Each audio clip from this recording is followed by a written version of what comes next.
All right, did that work?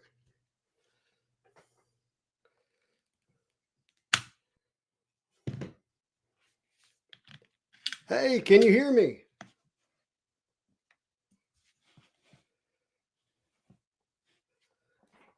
Looking better? Okay, good. Awesome, loud and clear. All right, let me find my friend. Let me add him.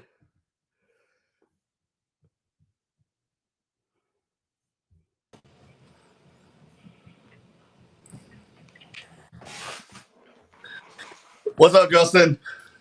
Whoa, why is that zoomed in so much? Well, what is up, everybody? Hope you are all doing well. I was going to try a new camera tonight, and it's giving me all kinds of trouble, but that'll be all right. We'll get it situated. Spin this back around. Get it to focus more on just your eyeball. So I wanted to use a new camera so that I could be hardwired into the internet because I was having some internet issues, and I don't know why this thing is zoomed in like it is. HD on my face, yeah. So I've got camera, but then again, it is super zoomed in. Tape it to the ceiling. I don't want to do that. That doesn't sound fine. I'm using my phone, but I'm using it as the, as the webcam. I mean, it is okay. Well, I'm causing all kinds of trouble tonight. It is okay, but zoomed in a lot more than I want. We might have to do something different. So 1 second.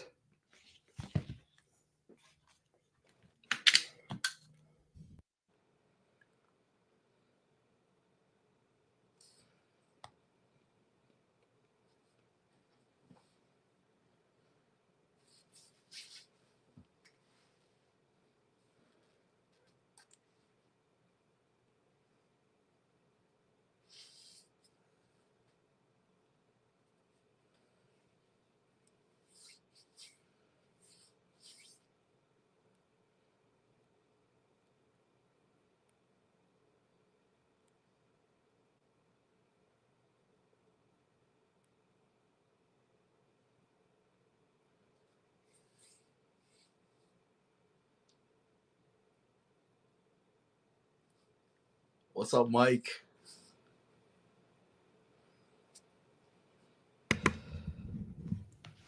All right, I'm back. Can you hear me still? Yep.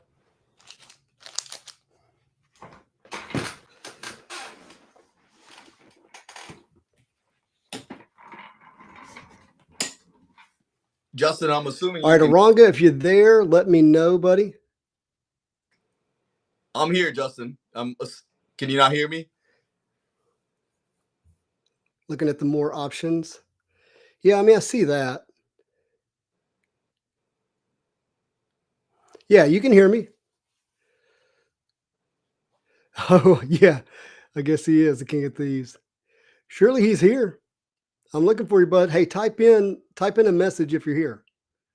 Wait, you can hear him, but I can't hear him. And you all see him, but I don't see him. Mm-hmm. Interesting. Okay, that's fascinating. This is all probably my fault, guys. Why does what not want to be like this today?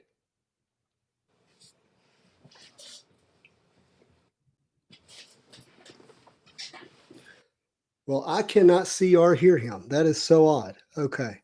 Ruh-roh. Let me...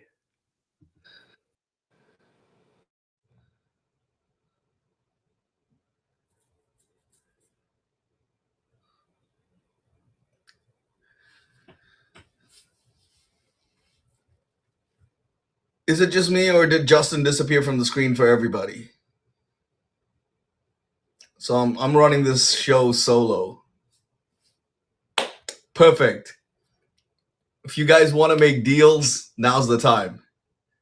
Let's get those deals going. Like, let's work with percentage off.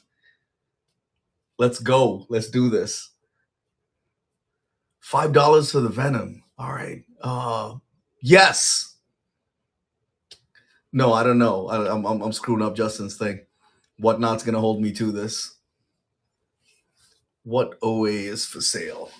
I don't know. That's up to Justin, man. He's got everything here. Yeah, this is a takeover, guys. I can't believe Justin just let me be in here by myself. 99% off. That sounds disrespectful to Justin. We 97. 97 sounds like a nice number. 97%. 97. Uh-oh. Justin's back. That is so weird. All right, so here's the thing. When I'm on screen, I can't see or hear Iranga. But when I get off screen, I can see and hear him, which I have no idea why that is. Why is that still I'm the gonna case? remove Iranga for a second. All right. Thank you for co-hosting. And I'm going to add him back. This is so odd.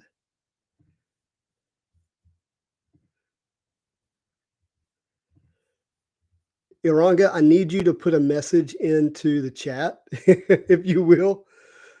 Gosh, this is being so weird. Hello, there you are. All right, I'm going to add you back as co-host, and let's see if it actually keeps you on the screen.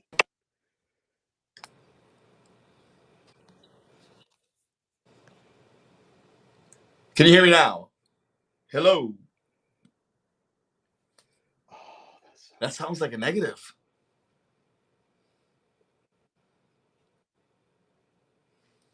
Gosh, that is so weird, guys. I can't see or hear Iranga. It's not showing up at all. They can hear me. All right, I'm gonna try one more thing. I really don't want to have to start this show over because it's so much work to put it together. No,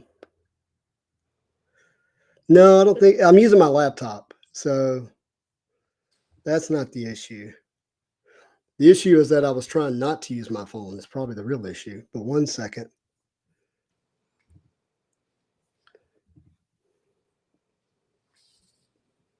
I'm having a tough time like punching in. So for everyone in the chat, if you can tell that I had issues on my laptop as well, which is why I switched to the phone. You know what? I have another phone. I can just text him. You guys relax, guys. Be the audience. This is riveting stuff. I know.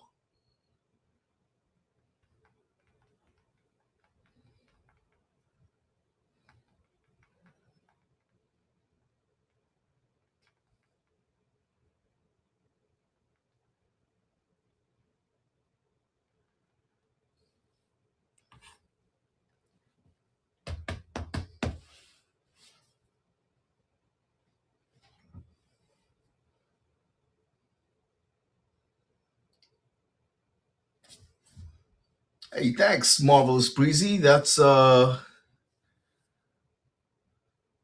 boy Alex Ross. It's the cover to Amazing Spider-Man. I can't tell you off the top of my head what issue it is. Dre Studios, who's your least favorite character to draw? I don't know if I have a least favorite character necessarily, in terms of structurally or like just drawing them in general. I'm not a huge fan of Beast. Say Blob. No, I love Blob.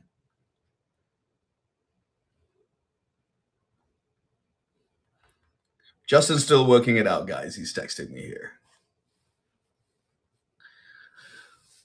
Oh, when are you going to be freed up for commissions? Good question.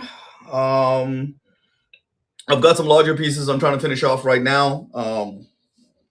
It'll probably be the end of March, I want to say. Maybe sooner. There's a piece I'm working on right now that's just kicking my butt. It's a big one.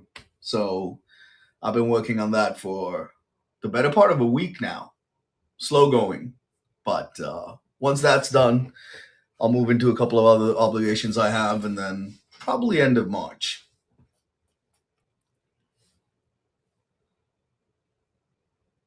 What's all the Blob hate about? Blob's kind of fun to draw. Beast as a character, Beast is just the worst.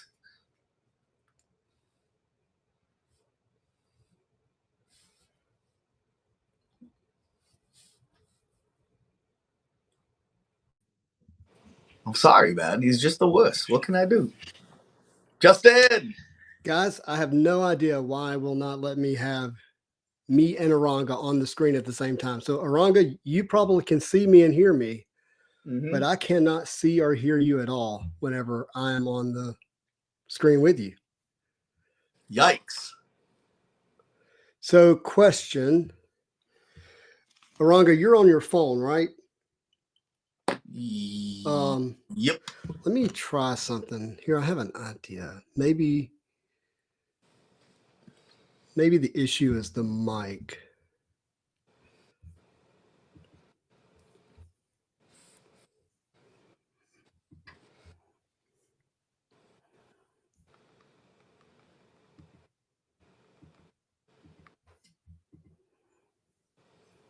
Stay with me, guys. I apologize. This kind of stuff never happens, but it's happening tonight.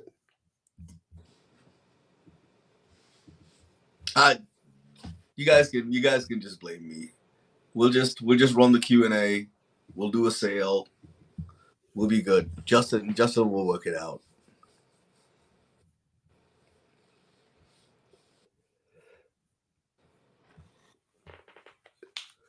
Iranga, you're on your phone. Is that correct? Not on your, because I'm trying to figure out a way. If I could just hear you, I don't need to see you. I just need to be able to hear you. You're on your phone. Yep. All right. Here's what we're going to do. What we could do is I already have another show queued up. We could hop out of this one and into the other one and run that one. And I'll start it on my phone. It probably won't have the issues that this laptop did. That's a possibility.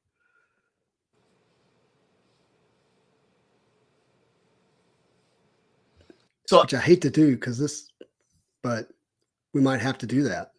Can someone in the audience confirm that you guys can hear and see Justin? Yeah, let's do that. Guys, I'm going to go over to the other. I have another show queued up. Yeah, but I can't see or hear Iranga at all. And so what I'm going to do is I'm going to start the other show, and I'm going to start it from my phone instead of trying to use my laptop like I was tonight. You see and hear both of us with the same YouTube. Well, part of the struggle that I'm having is not only that, like I don't like the way the camera is zoomed in on this particular, when I was trying to use my phone as my webcam, it's like zoomed in way too much, and you guys need to be able to see everything. So that's what I'm gonna do. I'm gonna end this stream, and then wait, this one has pre-bids. I can't do that. Well, it's because I'm using the webcam so you can see my face right now. Yeah, this one has pre-bid, so I can't do that. Hey, Iranga, do me a favor. Is there any way you can get on your laptop? Because what you might could do is call me and I can hear you through the phone. That's what I was thinking. That's what I was thinking. Well, I don't need to restart the stream because of everyone's got their pre-bids in. Oh yeah, do that. Call me through your other phone. Let me put this down. And I'm gonna grab some headphones.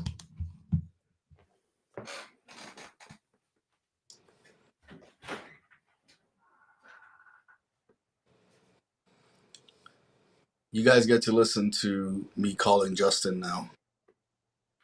Y'all ready?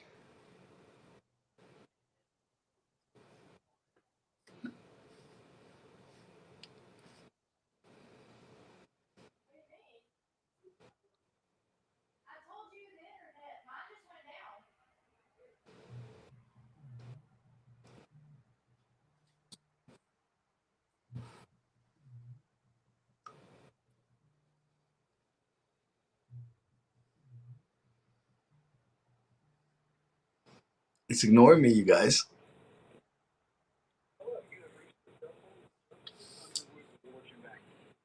You just saw this live. He asked me to call him. Then he ignored me and sent me straight to voicemail. This is shenanigans, you guys.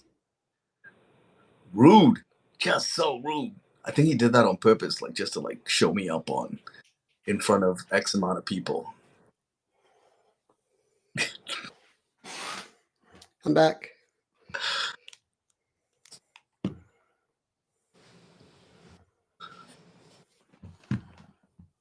I'll be right back, guys. Hey, buddy. Yeah, hey, you know I'm still on your show. So like they're watching me talking to you right now. What I was gonna say was I guess you're simulcasting to you through YouTube as well. Is that right? Did I hear that right? Can you see and hear me on the YouTube show?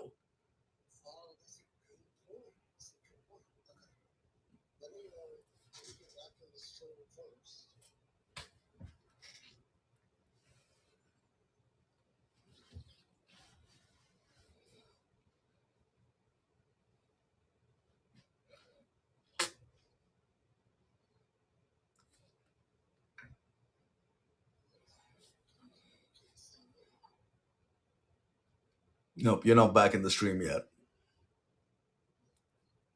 I know you're stressed, dude, but people seem pretty chill about it. It's all good. Yeah, yeah. They're trying to get me to like discount the card. Oh yeah, they would. Yeah, Okay, so you can hear me there. I can hear you on both. All right. It's like in stereo right now. Well, I'm jumping to YouTube. And that means I'm going to have to transfer these headphones. How do I do that?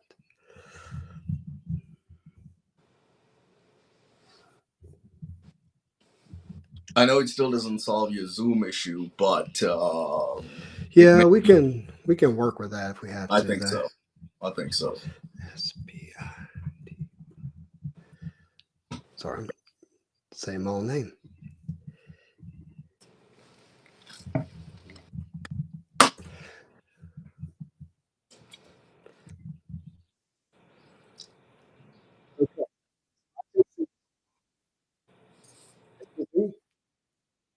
Hello, hello, testing. Wait, let me hang up on this. Let's make sure you're not hearing me on your phone. Well, actually, okay, never mind. Let's. Okay, there's going to be a delay. That's the only thing. There's gonna be a what? A delay. Oh, we may have to just play along with it, man. We'll figure it out. 1 second.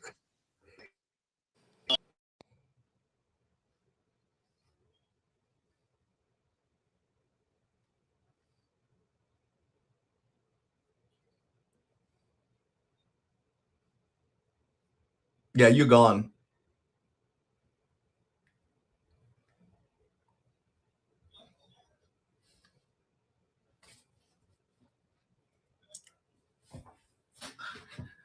It's just me, man. I've taken over. Just let me know. Just let me know what kind of deals I'm authorized to make here. One guy was offering $5 for a Venom card. I didn't think that was legit.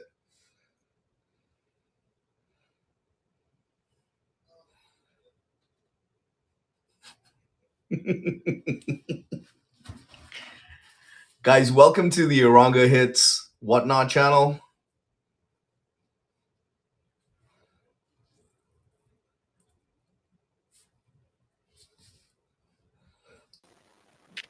You're back. You're back. Am I back? CC.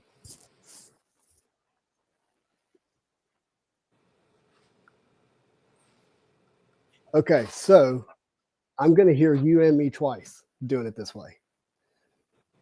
Okay. And you definitely still can't hear me on the Whatnot show, but you can hear me on the YouTube show.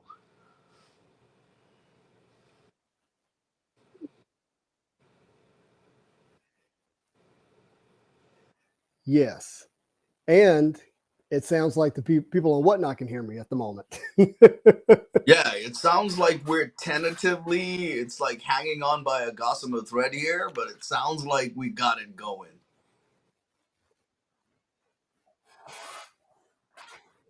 Except for like the delay that Justin's got to deal with watching it on YouTube. I don't. This is the part I don't understand. The zoom, like that is the most insane thing ever. Modoc69. Castro, you're such a child. Yes, I am taking care of you. Oh, yeah, and I got to hear myself. What's up? What's up, James?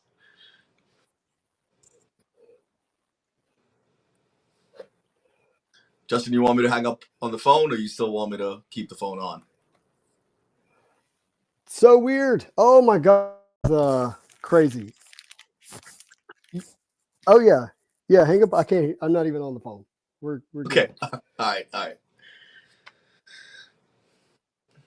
All okay, right. so I think you guys heard that Justin is authorized. Running, kind of, like like by a string, and I don't know.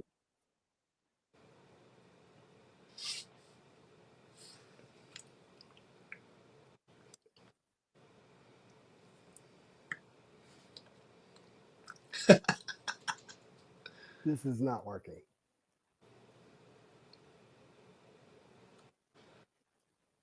Aranga, can you hear me?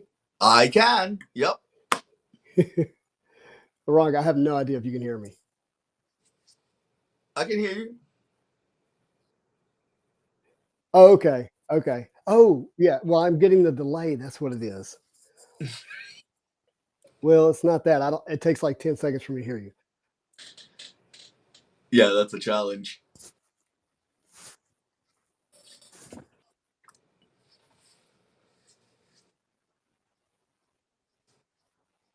Someone's watching your show from a hot tub. That's where it's at.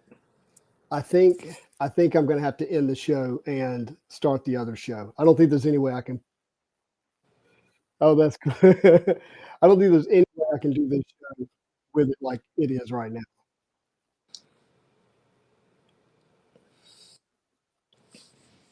I think I guess you'll share the new link on your socials and stuff,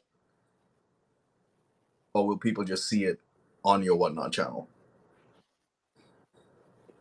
Yeah, the people that are in Whatnot, they can see it already. Like it's there. Yeah. So we're just going to end it and then immediately go right back live. Sounds good. I'm here, bud.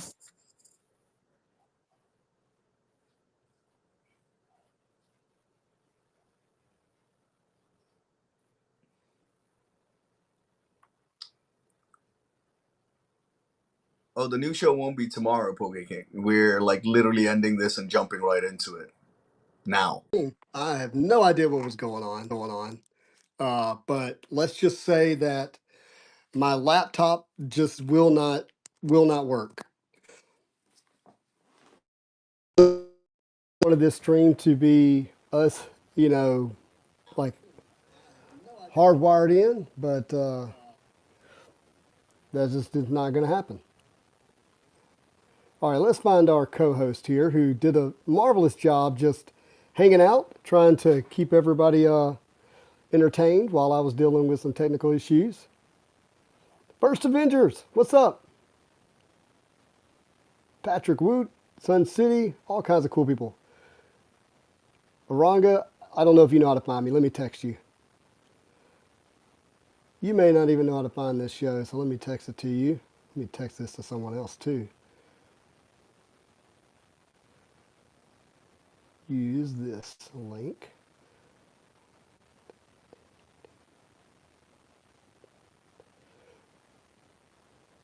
All right, Aranga, you there, my friend? We are back in business. This is so much better already, isn't it? Hey, what's up? And we're back live on YouTube as well. That's good. Look, this is from our pal Aranga. Look, he did this magic for me. Yeah, he's not here yet. There he is. Let's bring him in. Let's co-host. Wow, it's a miracle. You hear me now. I can see and hear you. How about that? Praise the Lord. Post-Christmas miracle. Yeah, look, hey, sorry. Look, my friends, I love you. Thank you for being kind and patient. I was really trying to upgrade things, not downgrade things. And, you know, that did not happen. So the first thing we're gonna do, we're gonna run a follower giveaway real quick, which I'm gonna have to load because it's not in here because it was in the other stream. While If you you're had, doing that, Justin, do you want me to just hold up and show? yeah, show him. Hey, what he's gonna be showing are the buyer giveaways that we're doing tonight. I'm gonna get into detail on that. We're gonna have a lot of fun with it, but go ahead and show them. All right. So it's all X-Men Blue tonight. There's Wolverine. Oh, and it's these are OAX, CAX branded That's a cards. big deal. Yep. We got Psych. We got Psylocke. We've got Jubes there. They look great, don't they? And your boy Gambit. Gambit, good stuff. So that's it. All We've got right. 6 cards, and Justin's been nice enough to give them away today. We are going to give them away. Before that, we're going to give away this Topps Chrome Angel. This is numbered out of 99, number 63 of 99. Neat. So that is in the top right-hand corner. We're doing this as our follower giveaway here, and it does include international shipping. Sweet. Okay, so Aranga showed you the sketches. Here's how we're going to do it. Okay, there are 80 total spots tonight, and they're numbered 1 through 80. Now, some spots have multiples in it, so it kind of makes the numbering a little bit different. But for the first, we're going to run the first 15 auction spots, and then I'm going to put those 15 spots up, and we're going to give away the Jubilee sketch. Not the Rogue, the Jubilee. No, I think I forgot to show the Jubilee. That's what it was. Oh, sorry. Here. I'm All on right. the same page now. Look at that Jubilee sketch, guys. That is going to be our first. So the first 15 spots are going to be entered into auction for the Jubilee. I mean, the giveaway for the Jubilee. Then spots 16 through 31 are going to be entered into the Cyclops. And on cue, Irango shows the Cyclops. Oh, dope. I got We're you going to now. go through all. I see how this is going, Chief. Yep. So the people who buy, 16 through 31, they're going to be entered into the Cyclops. And then 32 through 46 is going to be the Gambit. 47 through 64 is going to be Psylocke. 66 through 89 is going to be the Rogue. I went a little fast for you. Beautiful Psylocke. Beautiful Rogue, yeah. And then the insert spot's going to be those spots are going to be entered into the Wolverine giveaway. I have all of these already pre-built on the wheel. I'll show you that so we have high trust. So you can see the wheel here. It's 1 through 15. Now, spot number 1 includes number 84 and 100. So it's only the first number, 1 through 15. Then 16 through 31. 32 through 46. 47 through 64. 66 through 89. And then our insert spots. X out of those. So that's how that's going to work. But right now we got a follower giveaway going for the Angel here. Top right hand corner. We got 71 people with us. And we're not going to waste any time. We've wasted so much time already. Is there a 65? So don't pay too much attention to like that, because it's not that there isn't a 65. 65 is just included in one of these other numbers because multiple spots have multiple numbers. Example, Jubilee, that spot also includes Asbeskia, which is the future Jubilee character on the cartoon. So I wanted that to be the same one. So that's, they're similar, okay? So that's why it's not like this perfect numbering system. But the first 15 auction spots is going to go to the Jubilee, and we're going to go ahead and start auction spot number 1, and that is Professor X. Professor X. And again, I wanted to show off these are not giveaways. These are my personal sketches from Aranga. She loves doing these tiny sketches for me. And these are also on OAX stock, which year 1 and year 2. Oh, yeah. Super happy to have. The first one is year 1. I forgot about that. Yeah. And again, we're doing also the follower giveaway top right-hand corner. You can't see my finger unless at the top right-hand corner. Follower giveaway here for this. All right, congratulations on Mr. Professor X. Now we're running Miss Jean Grey. Another great spot.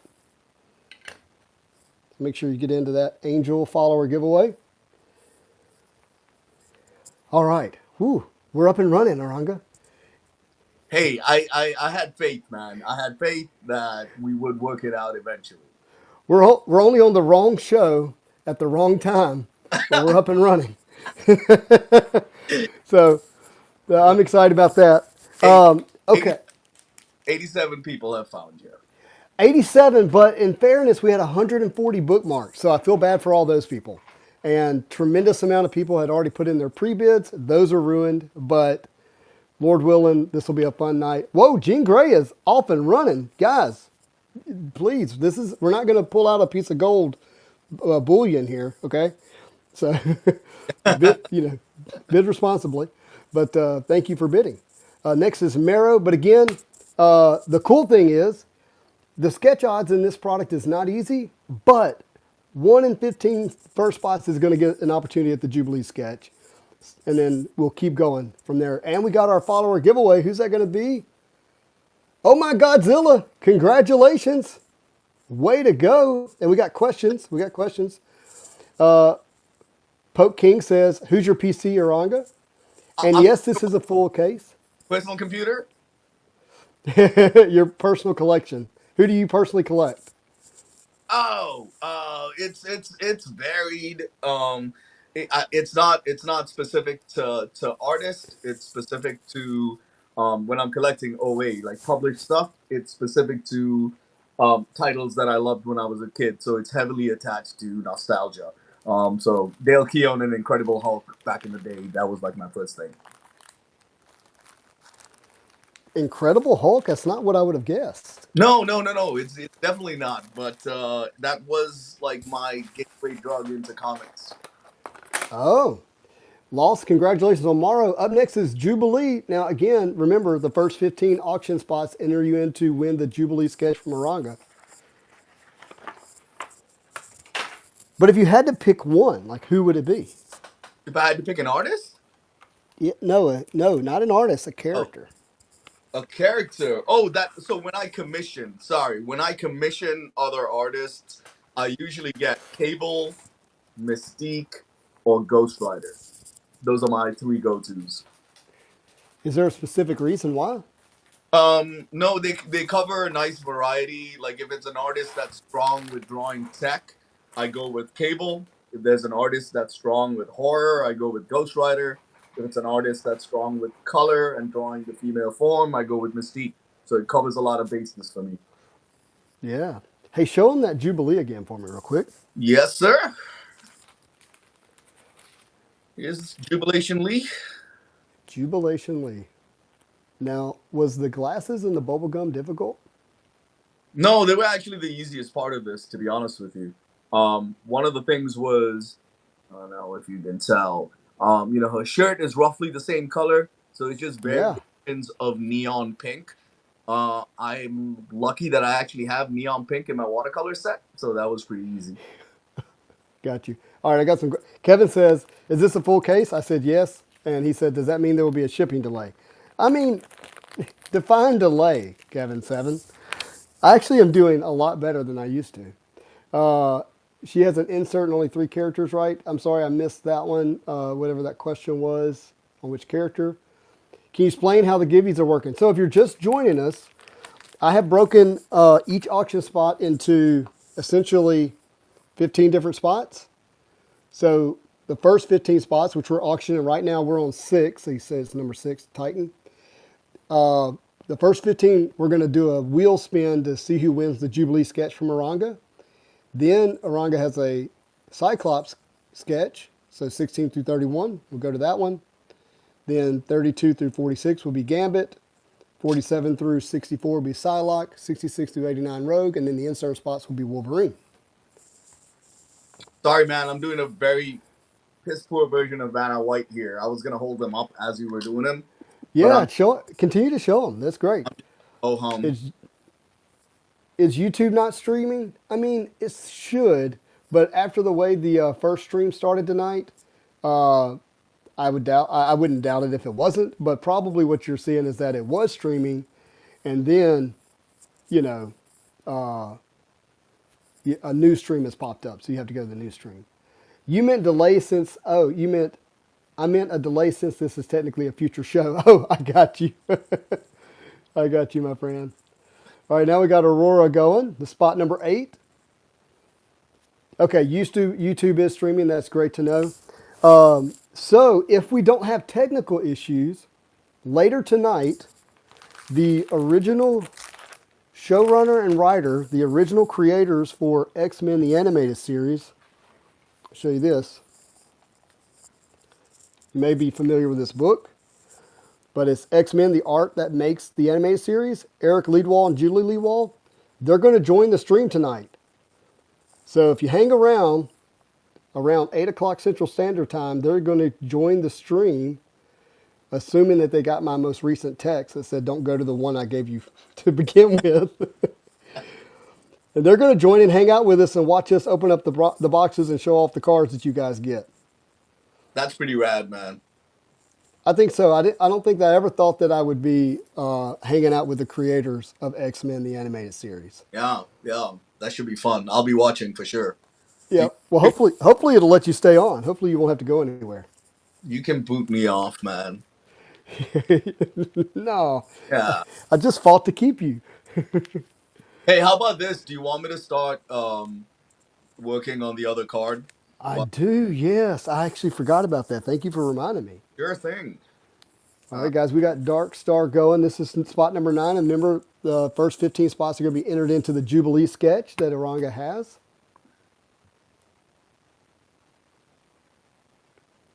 Uh-oh. What do we have here? You know, I was hoping I'd be able to.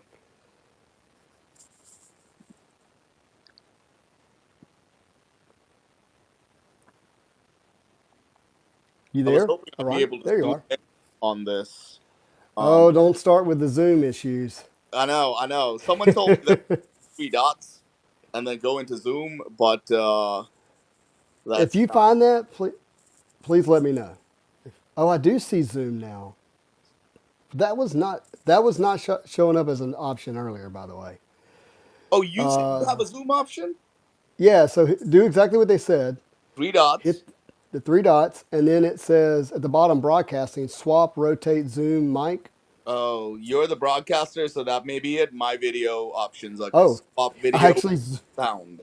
I just realized I actually zoomed in, so my camera was like super zoomed. Okay, that's zoom out. Okay, that's way too zoomed. So I don't zoom, but... All right, we got Gladiator running, my friends. Yeah, that zoomed out. Let me try to zoom back in. Okay, there we go. There we go. That's the proper setting right there. Gladiator going to Mike Higgins. Way to go. Up next, we got Exodus, spot number 12. I think we need to do another follower giveaway. We got 74 people hanging out with us. Let me get this put up here.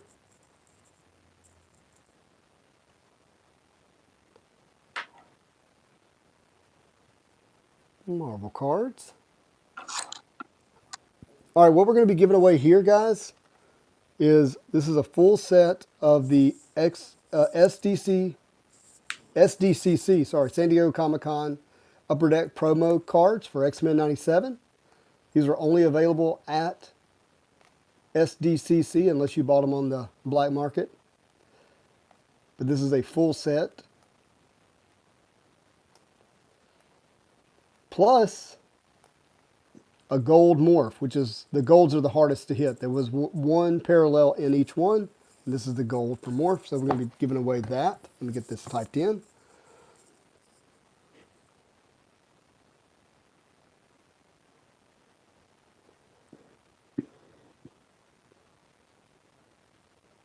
Hey, Justin, when you get a second, will you let me know if this view on the card is what I'm drawing right now shows up okay? Yeah, sorry, I can't see you at the moment because I'm typing this in as the Oh, yeah. giveaway, but I almost got it typed in. Oh, Matt's there. Hey, Matt, how are you, First Avenger? Matt, yeah, he says it looks good. Oh yeah, it does look good. I see you up there. See that Gambit? Thank you. Wow, that's a great looking Gambit, dude. So this is what we. Thank you, man. I'm having to Okay. draw at like a really awkward angle here, but we'll get through it.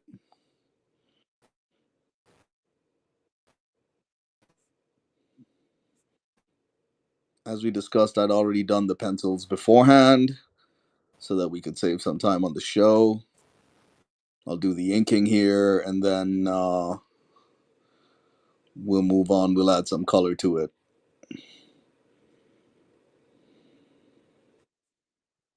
Did I just like lose everybody? Aranga, can you hear me? Yeah, I can hear you. You kind of broke up just a little bit though.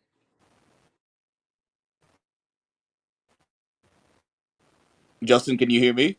Why I was trying to do the other setup for that because of that right there. I can. I Okay, can hear you. awesome. Awesome. Yeah, but Hey, no, I that's what I think was saying. Justin, With someone. what just happened,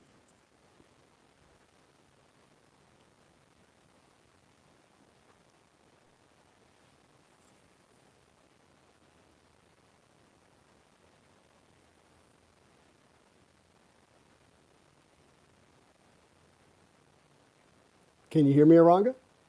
I can hear you now. Yep. Yeah, sorry about that. The connection thing that just happened was the entire purpose of why I was trying to do the other setup. That didn't Right. work. Right. Hey, man, it's all good. All We're right, we're guys. we're cooking. Yeah. So here's the cards that we're running in the follower giveaway right now. This is a full set of San Diego Comic-Con promo X-Men 97 cards. We got these running. We got spot number 13 running in auction right now. Again, the first 15 spots are going to be entered into the Jubilee sketch giveaway, which we got one more spot after this one. Yeah, Ranga is a legend. He is a legend. Look at this Gambit he's working on, guys. Andrew says, always so appreciative of all these wonderful artists showcasing their talents. Smallville says, host has poor connection. Yep, that's true. Captain Cardstock says, live sketch drawing is A1. Yeah, I love it too. Yeah, the Gambit is cool. I'm just reading some of these comments here. People are loving it. What's this Gambit for? So we got 6 sketch cards that we're going to be giving away. Okay. But this one we got plans with for later in the stream. We're going to auction it off. So you have to hang around for that. All right, guys, this is your last chance to get into the Jubilee sketch. Do you happen to have that nearby to The show, Aranga? Absolutely, bud. All right. So we got the strong guy up for auction. Yeah, bring it down just a little bit. And after this spot, we're going to run the wheel to see who is the winner for the Jubilee sketch. And we're going to keep rocking and rolling. All right. Hey, just let me know whenever you want me to put something up. I'll stop and do it. I got everything close at hand. So Absolutely. Yeah. Next, we'll do Cyclops. Matt says, I wasn't going to get into tops, but to possibly win an Aranga sketch is worth it. oh, Well, what a that sweetheart. was my plan. What a sweetheart. No, who doesn't want one of your sketches? You're killing, especially that Gambit. That's awesome. I thought this set doesn't go on sale till tomorrow. Well, it was delivered today, and I went and bought it from my local LCS and brought it home. So, all right. MTN Hair won. Congratulations. So now what we're going to do, we're going to spin this around here to the wheel. Can everybody see that? Here's our spots. The first 15 all the way to Strong Guy, which just ran. Aranga, give me a number 1 to 5. 7. Not 7. 4. 4. Okay. I'm going to shuffle this 4 times. That's what I'm doing. I'm going to shuffle 4 times and I'm going to spin it. 1, 2, 3, and 4. All right. We're going to do 1 spin. Whoever it is wins it. Is this for the Jubilee? This is for the Jubilee, and it is going to Titan. The Titan spot won it. Awesome. All right, I've got to write that down. And we have our follower giveaway here. Congratulations. Winning the full set plus the gold morph of the SDCC promo. Wonderful. And then let me write this down. Hold on one second, guys.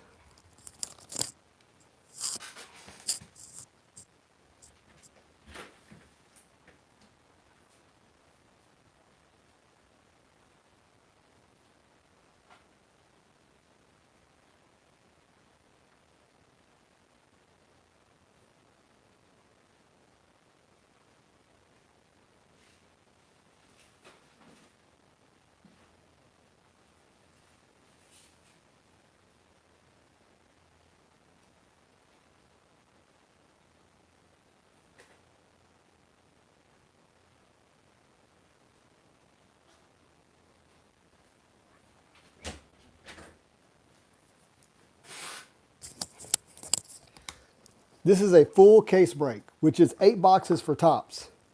And we are running spot number 16, which is Morph, and spot 16 through card number 31, and will be entered into the Cyclops drawing. Cyclops. I got you, man. Hey, man, look at you. You're awesome. I'm like Pavlov's dog right now. Beautiful. Man, I appreciate you being here. Oh man, thank you for having me on. I was stoked about this since we started talking about it, to be honest. So happy that everything kind of worked out and the card showed up and we got the date and here we go. Here we go. We're rocking and rolling now. Now it feels like a good normal stream. That first 20 minutes. Whew, wow. That was painful. All right, so we have given away the Jubilee sketch. Up next is Cyclops. We've got Puck running right now. If you hit the shop button, you can see card number, you see number 17, 18, 19, 20, 21, go on. And you can go all the way to 31, and you'll see after Val Cooper, that's when we're going to run the Cyclops sketch giveaway. We're going to be doing that through the entire break, all the way to the insert spot. That way, everyone has a chance at a sketch, but you're not having to fight the odds of all 80 spots. You only have to fight the odds of 15 to 5 spots, which I like better. All right, up next we got Mary Jane Watson. Nice to see some of our Spidey friends made an entrance into the show, so they're in the set here.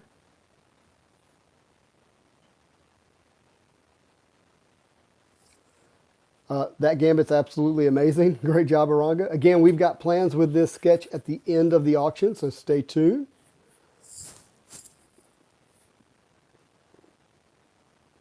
So I was talking to my brother Dusty. You know, he's a Gambit fan, Right. and he was like, "Hey, what do you think about that Gambit spot tonight?" And I was like, "Yeah, Gambit's probably the second most popular character in this set." So he got mad because he collects Gambit, Right, and right. I was like, "Well, Dustin, don't you remember it?" Like, Man, like so man, you're brutal, man. Not even like some brotherly love or like cut line or something. hey, here's my guy, Peter Parker / Spider-Man's up. You missed it, but did you run the Jubilee sketch? I did, Breaker Jim, and it went to the buyer of the Titan spot. Let's see who that was. Titan. And that went to Bat Bob 45. Bat Bob 45. Randy, how's it going? Roku, how are you? Hey, Spidey, first time checking live. Fun to be here. Thank you for being here. I really appreciate you. Whoa! Mike EC89, congratulations. I hope we pull a big card for you. All right. Up next, we've got, sold. Where's our auction spots? Oh, here we go. We got Cypher, spot number 20. Again, we are running spots 16 through 31, And when we get past the 31st spot, Val Cooper, we're going to do the giveaway for Cyclops. Cyclops. Where can you find the art for this card? Which card are you referring to? X Wolf X? Yeah, that is a nice sketch. Thoughts on this set? If you love X-Men 97 and you're excited to participate in the first ever US Topps release since they took over the license, then it's for you. If you're into original art or, comic book art, this set's probably not for you. This is specifically art from X-Men 97, which obviously is very similar to our 1992 X-Men, which we all love. So that's really who this is for.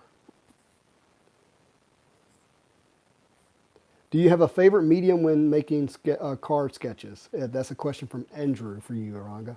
Specifically, like card sketches. That's what he said. Card sketches. Oh, in general, when I'm drawing, I am more of a black and white ink and ink wash guy. But at the size that these cards are, I've really, really been enjoying watercolor. I still use ink, as you can see here. This one's going to end up being a watercolor piece. I use ink to lay like some of the base, most of the base down, but it also means I don't have to render as much as I normally do. I've been really enjoying using watercolor on this. Yeah, so well, you're doing a great job with it. These are watercolor too. Yes, all those cards that you've got for the giveaway, those are all they're all watercolor, and it's fun because I mean it's also challenging because you got to control it to the point where you don't warp the card too much. I mean, some warpage is unavoidable, but you don't want the card to be, which is why it's taped down like this. So when I start coloring it, the paper doesn't, the card doesn't buckle. What pen are you? You got a question? Yeah, what pen are you using? It is a Sigma Micron. This is a 0.01, which I know you guys can't really see it. I should have put a light on this, shouldn't I? Maybe well, the light is actually showing up on Gambit really well. Okay, good. So I don't need any additional light on there. Yeah, you're good. You're good. You just, when you have the pen close to the phone, it's not capturing the light. Yeah, and you can't see here. But it's a Sigma Micron 01. I've experimented with every conceivable size of these. The 01s, I've gone down to as small as an 005. But ultimately, after years and years of drawing on the 01 and the 05 can handle everything I need to do. And then when I'm drawing larger pieces, I use a Pentel brush pen. So. Cool. All right, congratulations on the Tommy spot. Up next is Flash Thompson. Oh, thank you, Mr. Chuck. I appreciate that. Aranga and I became really fast friends. Yes, we did. OAX in 2023. Like, I don't know that I've ever become like almost best friends with somebody so quickly. It did happen very quickly. It was love at first sight. It is true. I will not deny it. And just been really grateful for that friendship. You know, I mean, it helps that you're a really great artist, you know, but that's not the only thing. Look, I think for me, especially as you get older, right, you get very like hyper cognizant of people and the energy that people exude. You don't want to be hanging out with people that sap your energy. I'm old enough. My energy levels are, you know what I mean? It's I don't have much to spare. So I tend to hang out with people who are net positive on my energy, and you're definitely that, buddy. Well, I appreciate that, and I'm committed to being that. You know, the channel, the YouTube channel, the content, even here on Whatnot. Like, hey, I hope you're having a marvelous day. My desire is that if you hang out, you come check out the content, that it actually helps your day be a little more marvelous. That means that you leave more full than you showed up with. You know, I don't want to suck anything out of you. You know, if you come hang out with me. Absolutely. Question: do you do commission work?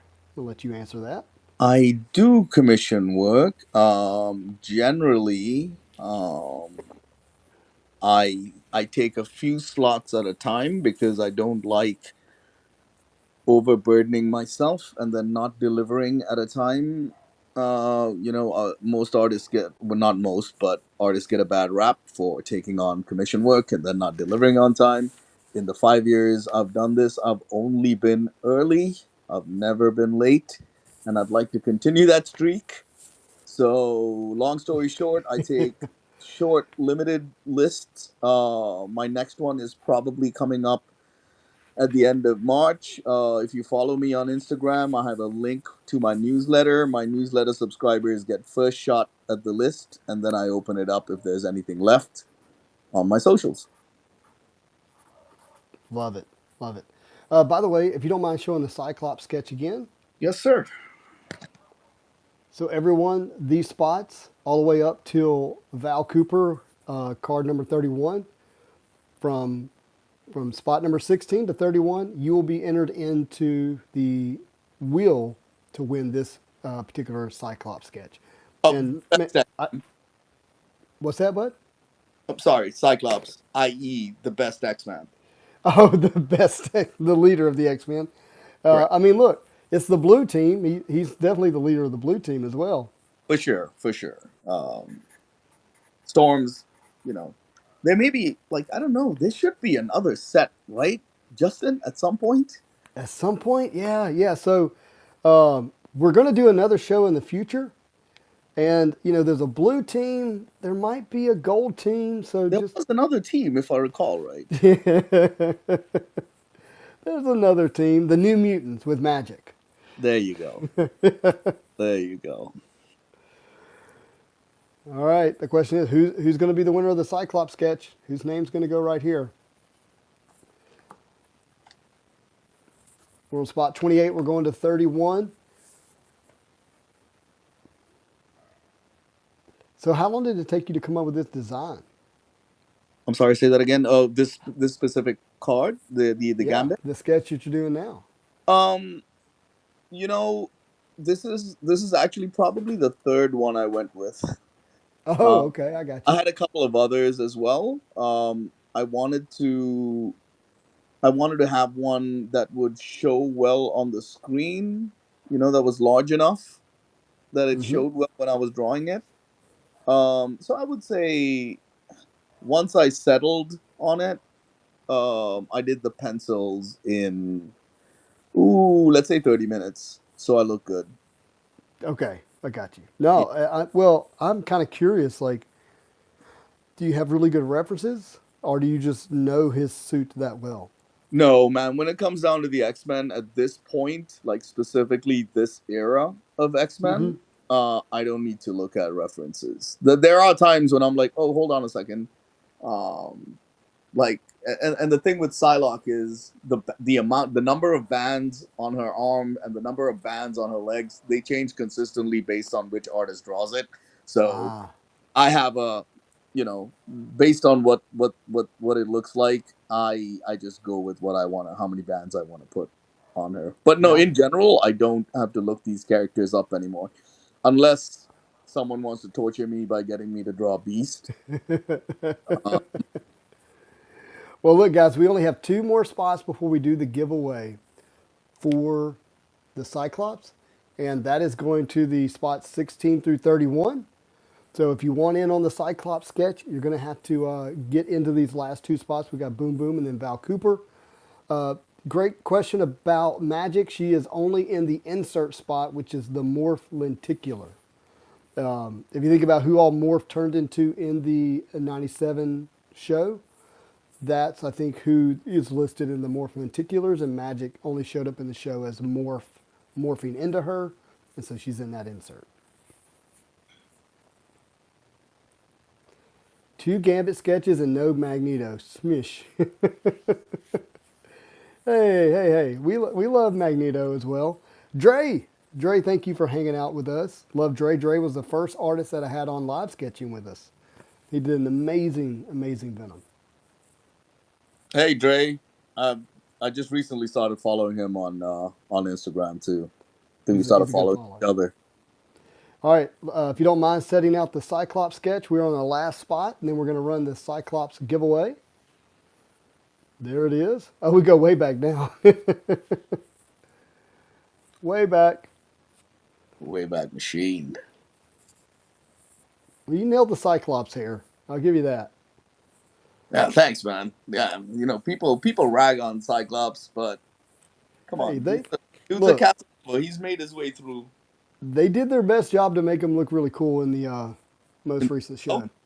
One of the best on-screen depictions. Cyclops doesn't get his due on screen, Mm-hmm. but that was one of the best depictions of Cyclops I've seen. Well, look, he looks amazing when Jim Lee's drawing him. Like that whole transformation from the solid blue suit to that. Yeah. Super cool. All right, guys. Who's it going to be? Aranga, tell us how many shuffles, 1 through 5. 2.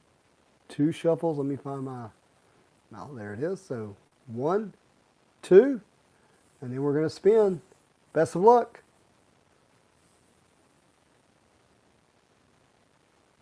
Who's it going to be? Is it going to be Puck? Is it Puck or Leech?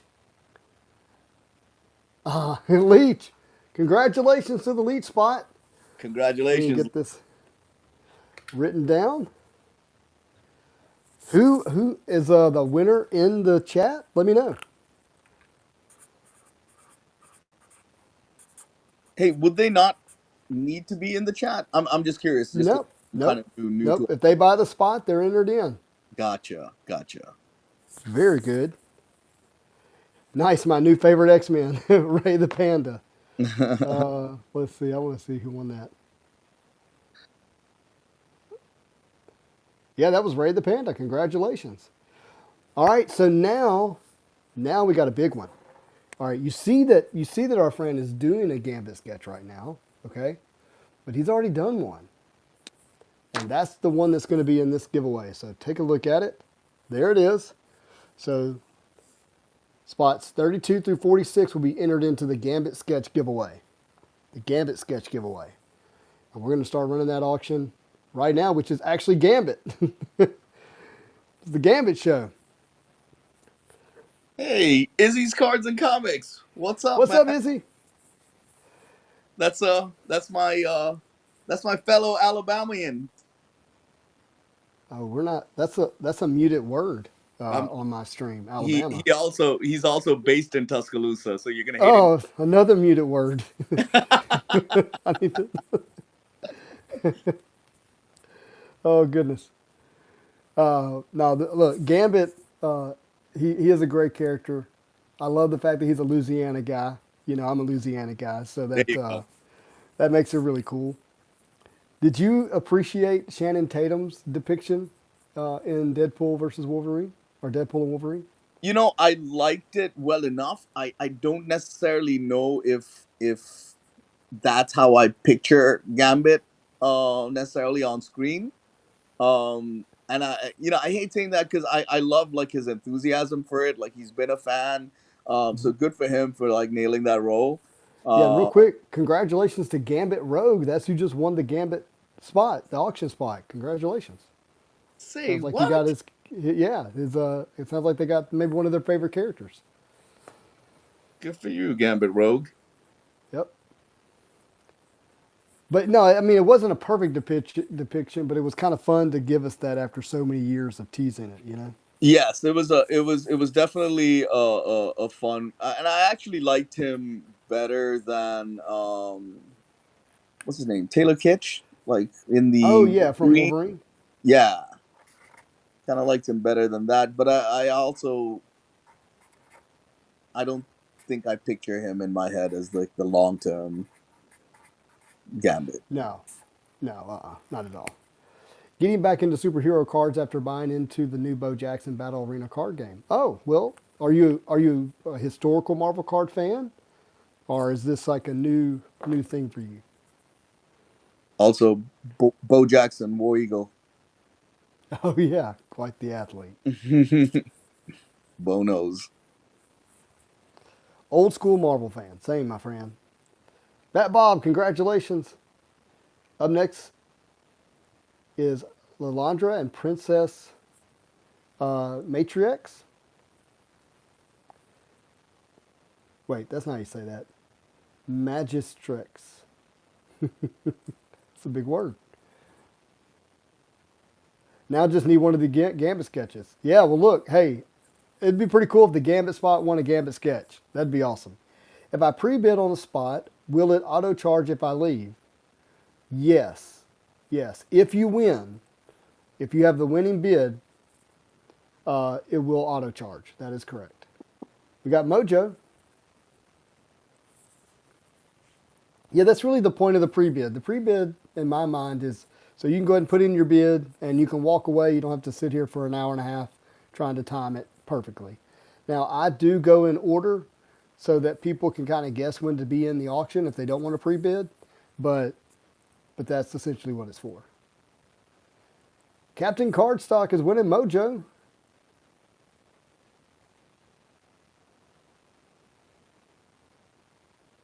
Okay, so you're using a different pen now. Just yeah, even though it's a little bit of a fatter nib, it just helps The brush.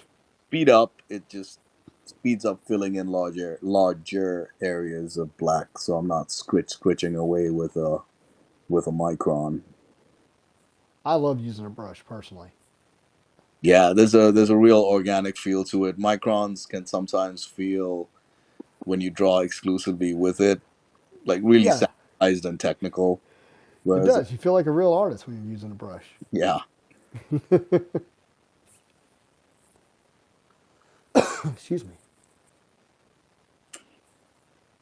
All right, I think that's about all I want to do with inks.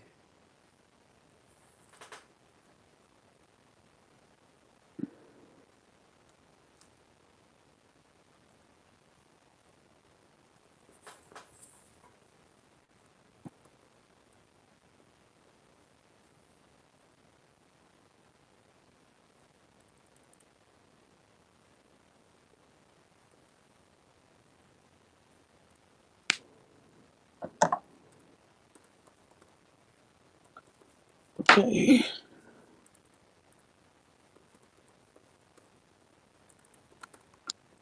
I'm coming back. Sorry, go ahead, Justin. Sorry. No, you're good. I need to send a message real quick, and we're going to run our next spot, Vulcan, spot number 37.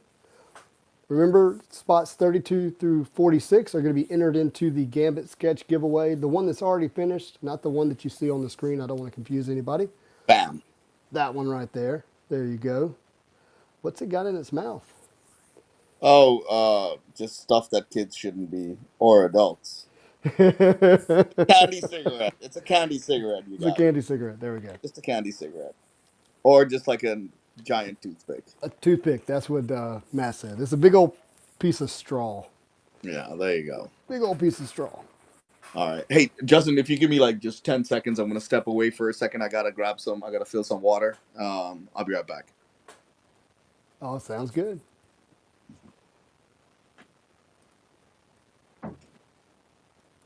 I have to have my water with me, that's for sure. You got to hydrate through these whatnot streams. Next thing you know, you're losing your voice and you're about to pass out. Okay. Up next, we got President Kelly. Again, remember spots number 16 through 31, 32 through 46, enter you into the Gambit sketch. And we're going to do that all the way through. If you're just joining us, we got a full case of Topps Finest X-Men 97 that we're going to be breaking into. This is a character break. With a character break, if we pull a sketch of your character, it is going to you. You will get it. If we pull a sketch with multiple characters and each of those multiple characters are on the auction list, we'll randomize it between those character owners. If it's a random character that's not an auction spot, we're going to do a random giveaway. Okay? AB what? Man, how are you? We got a question. I think it's water for the watercolors. Oh, maybe so. Austin Butler would be a good Gambit. He does a good job. Color. Oh, it is for the watercolors. Okay. Yeah. Guys. Oh, look, we got 3 huge spots back to back to back. We got Rogue, then Wolverine, then Cyclops. Are you ready? Let's go. Let's do it. Rogue, Wolverine, and Cyclops. Again, each of these spots, as big as they are, each spot enters you into the Gambit sketch giveaway. Who's it going to be? Whose name's going to go right there? That's the question.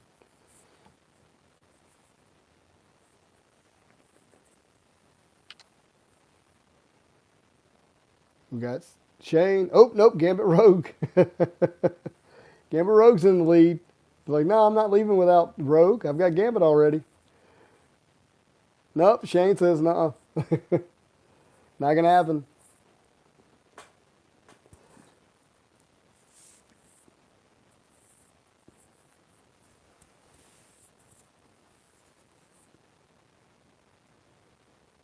What is that? What did you just put on there? Just water. Gambit Rogue, congratulations. Oh, that was just water. That's all that was. Yeah. Okay. It just helps. I'm just laying down a wash. Very cool. All right, guys. Here's our Wolverine spot. This is definitely, I think, most people's number one character in this product. I think he's well represented, from what I've seen anyways. Are the gold team sketches brought out for tonight on sale? No, they're not being sold tonight, but we will tease them tonight. They'll be for a second string. You don't say, Justin. Hey, look, the facts are the facts, right? I mean, Wolverine's easily the top character for this release. I know who you're after, Carlo. You're after Jean Grey. Can you tease, or is it nearby where you can tease Jean Grey? Oh, me? Yeah. Yeah. MP Short taking down Wolverine. Congratulations. There she is. That's Jeannie. Mm-hmm. He's your number 2 X-Men. All right, now we got Cyclops. As you said, the leader of the pack. Hang on, I'm going to pull the card up real quick. That's what you wanted, right? I can't keep track of the Cyclops sketch or the... No. He's being auctioned right now. Oh, the card. So no, you don't need to pull that sketch up. No, he's just he's the auction spot. I just got to grab this water before it... He says he's after Iceman, not Jean Grey. Oh. He's after Iceman. Yeah, he says he's after Iceman. Roe Patrick 89 taking down the Cyclops spot. Congratulations. Up next is Moore McTaggart again at Henry Gyrick. Spot number 46. We're going to run the giveaway for the Gambit sketch. Gambit sketch. That one. Roof. I don't know which one I'm going to like more. Both look good. Well, the other one's finished, so you can judge that one. Yeah, I know. I love it. This one might turn out okay. We don't know yet. I have faith. I'm excited to watch you do your watercolor process. Yeah, this is actually, after doing a bunch of these cards, I've come up with something I'm comfortable with that works, that dries fairly quick. But I am going to go on mute here for a second. You're going to dry it? So I can hit it with the hairdryer. It's going to get loud. That's all right. All right, we got spot number 43 running, guys. Remember, at 46, we're going to run the giveaway for the Gambit sketch. You know what, Justin? I'm actually not sure how to mute this. Oh, you're fine. You just blow us away. Sorry, guys. All right. Miguel, you might want to take a look at that payment, my friend. And we got Burrito. Is that how you say it? Yeah, T-O-E. Burrito. So, T-Bear, it's not a perfect numbering order. Not a perfect numbering order. Because some character spots have more than one card. Like Cyclops just had 3 spots. So, if those spots show up in another number, then it's taken out of sequence. All right, Justin, I'm going to hit it. Hit it, my friend. All right, we got spot number 45, Sentinel, and then we're going to run 46 and then the giveaway. Oh my God, that's so loud. I'm kidding. It's not loud at all. I think the iPhone is muting it because I can hear it at all. Really? Yeah, seriously. The iPhone did a beautiful job. Because that was loud. The noise cancellation on the iPhone has gotten ridiculously good. Great. I wonder if it is the same for the audience. I would think so. I think we're getting the same audio. Yeah, they said it was quiet. Yeah, it's the same. Oh, yeah, so I can hit it for another second or two. I don't think I got. Off. Yeah, just know we're gonna run one more spot and then we got to show off the other Gambit sketch because we'll be giving it away. In fact, if you could show it real quick. You're multitasking. All right, guys, our last spot for your chance to get into this Gambit sketch giveaway. We're gonna do a spin wheel of the last 15 spots to see who's gonna be the winner. And I'm amazed that we cannot hear that hairdryer. That's crazy because it's like right up to the phone. That is so like nuts. Right up to the phone's business. It's about yay far away. I mean, look, you sound great. We hear you really well. That's incredible, man. Yeah. All right, go ahead and give me a number for how many you want me to shuffle. I'm going to give you 3 this time. You're going to give me the number 3, okay. Yeah. Got it.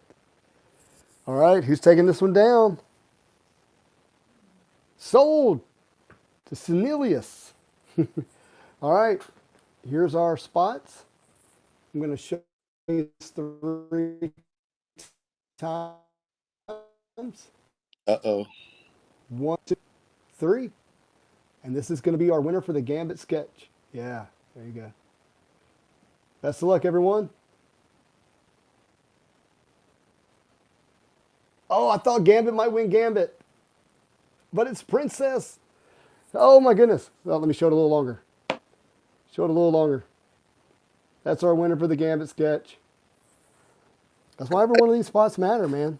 Congratulations. Every one of these spots matter. Now I got to write that long name. Was it Princess Cassandra or Princess Lilandra? Well, no, it's Princess Magistrix Lilandra Niramanti. I'm not writing all of that, but I got enough here. Hey, man, she's the high queen of the Shi'ar. She can have. She's the boss. Yep. She is the boss. Law says he's so excited. Man, dude, we're excited for you.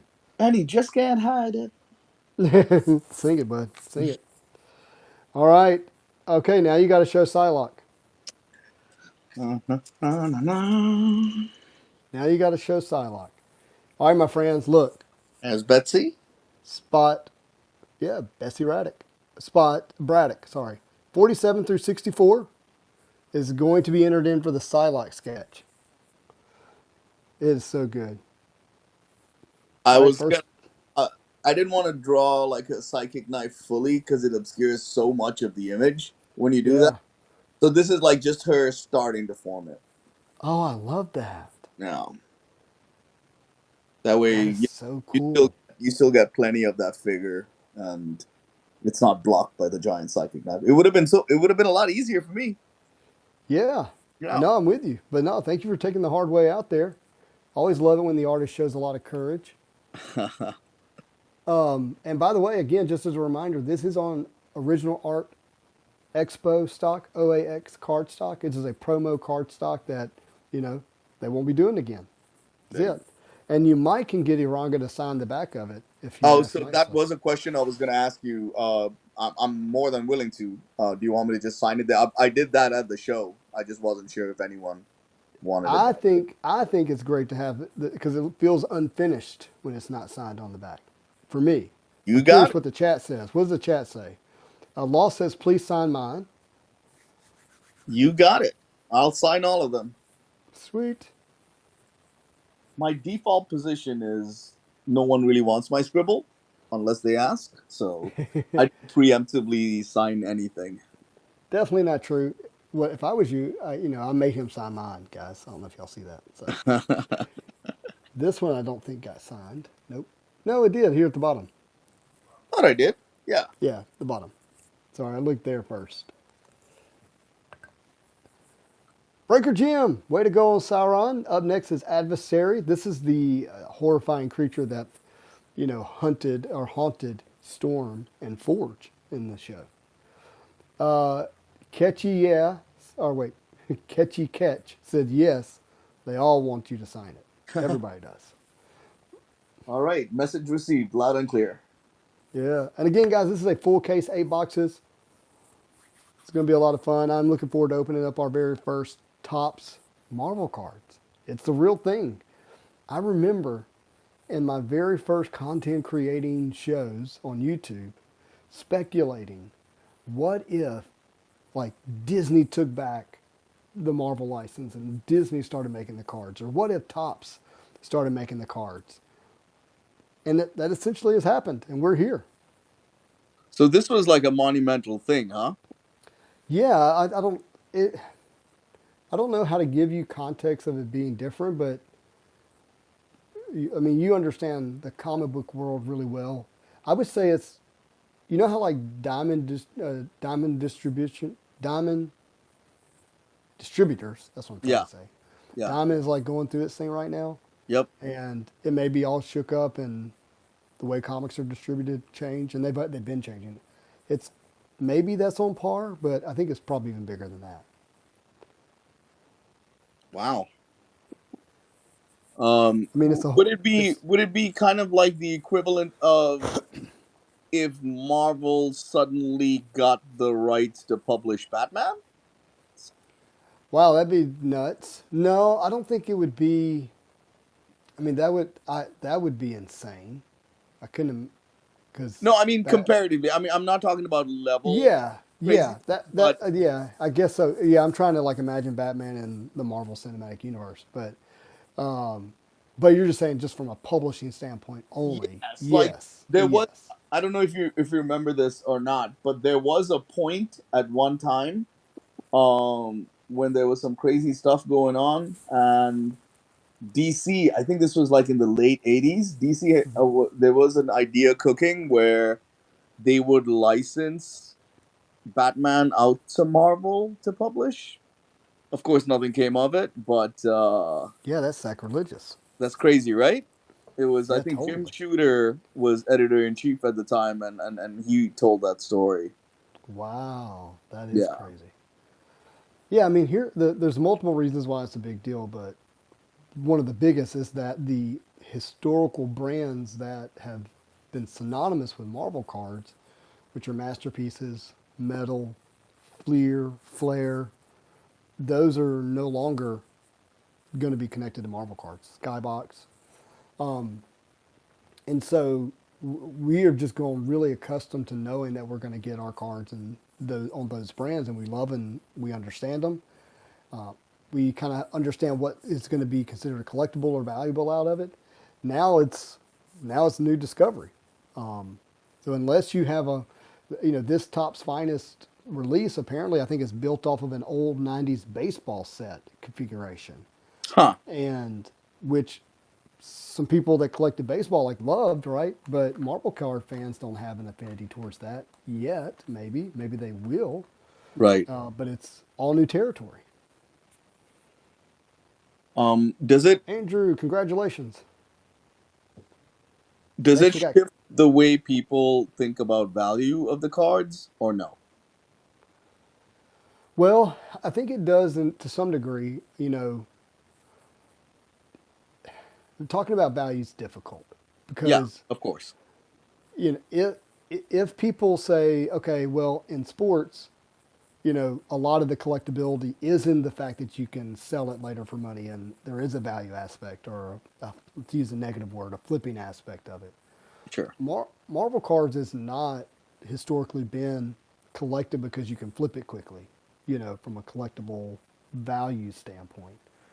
So I do think there's going to be some of that moving more into the space because it's synonymous with those brands. Like sports people are going to understand the refractor parallel, structure of this more than I will. And so I think there'll be some of that. But who knows? It's a little bit of a learning curve. Oh yeah, I mean everything's changing, so you have to adapt and grow with it, or you kind of have to die. You know, the whole grow or die chart. You know, either Sure. you adapt and change and grow, or you die off and you don't collect anymore. Right. Guys, this is the Psylocke spot. This is one of the reasons why I chose the Psylocke sketch to be in this little section of numbers of 47 through 64. But someone's going home with a Psylocke sketch regardless. All right, we've got a couple of comments here I want to get to. Catchy Catch said, I just want to win Yaranga sketch. Love that. They say they love the realism in his work. It's beautiful. That's coming from our friend C. Nilius, Oh, 1990. Oh, so he's a Gambit fan. 266, right? 1990. Can we talk about Topps terrible checklist format? What do they have against Excel listings or actual cards? Oh, you just love Excel. That's what it is. I did not have any trouble with it, but I don't love Excel like you do. By the way, Logical Breaks, make sure you're giving him a follow. And if you need a checklist, he's normally really good at it. And Catchy Catch, taking down the Psylocke spot. Congratulations. Up next is Iron Man. Justin, are you going to break a box for yourself as a video talking about and showing the hits? If I can get a single box. I have put in for the lottery to get one. And if I can get a single box, I'm absolutely going to be opening it. And I may even like clip one of the videos tonight, one of the boxes tonight, and put it on YouTube.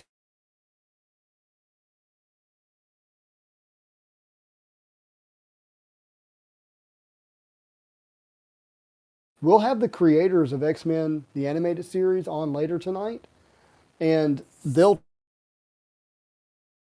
design of X-Men, the animated series, was specifically based off of Jim Lee's art. And that's carried forward to 1997. Breaker Jim, congratulations on the Iron Man spot. Next we got Cloak, spot number 59. Remember, we're going to 64, and then we're running the giveaway for the Psylocke sketch. Logical Breaks hates PDF. I get it. He says, I'm about to drop the one I'm making in the Discord after I get back from soccer tonight. You are awesome, my friend. Justin, one time, please. I will do my best work. Catchy Catch. Oh, you were talking about the artist sketch, Happy Hermit. Sorry. I just assume I know what you guys are talking about.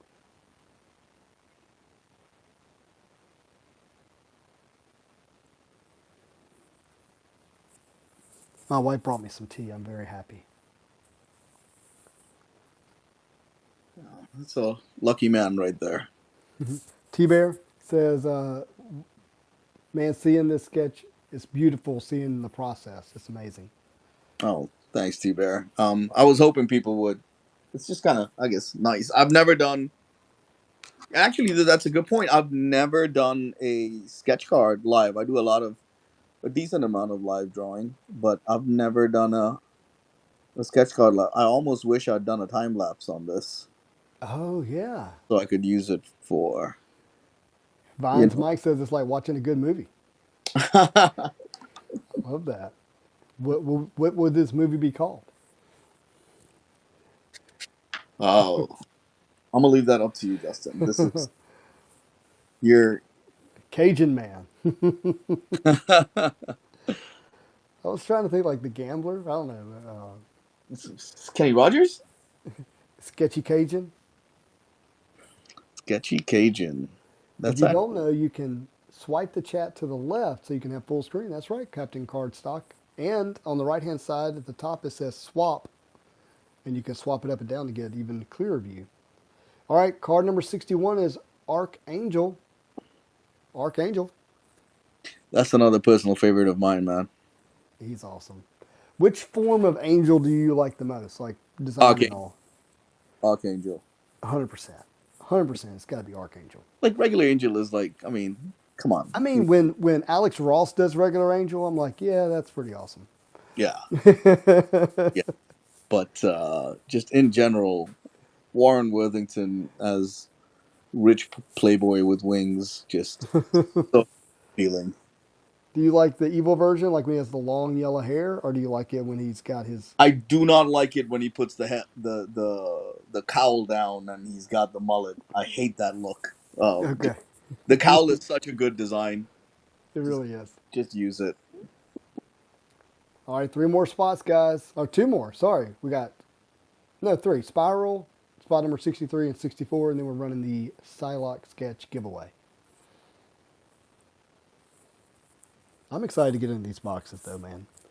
I've looked forward to this Topps announcement and getting into the product for a long time. God, I bet, man. How long have you?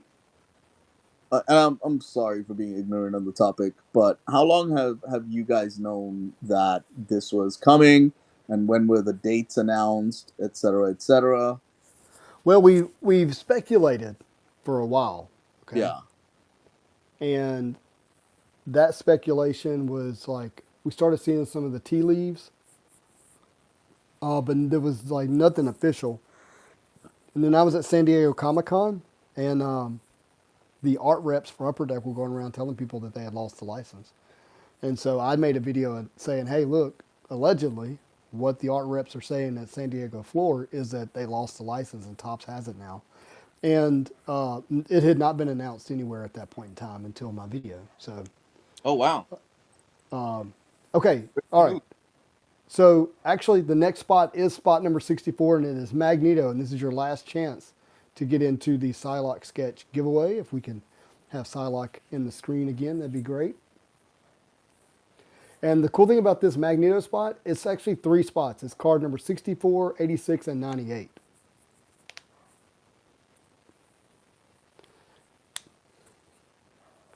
Oh, you need to do an X-Men villains team, like the Brotherhood of Evil Mutants.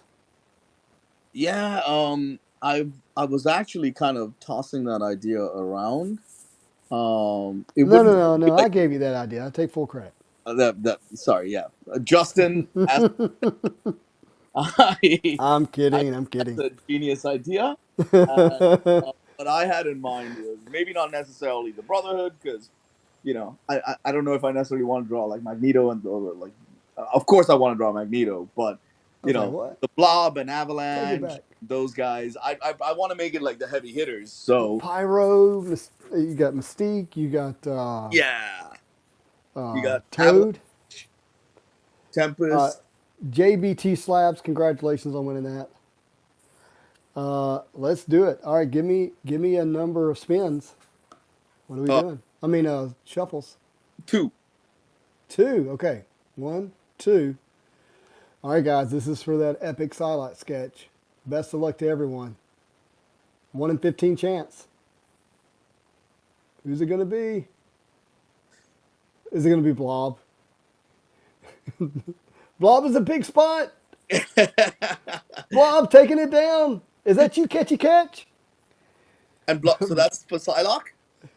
That's for Psylocke. Blob, you got the Psylocke. That is awesome. Let's see who that was. I gotta verify. No, Blob is Ray the Panda.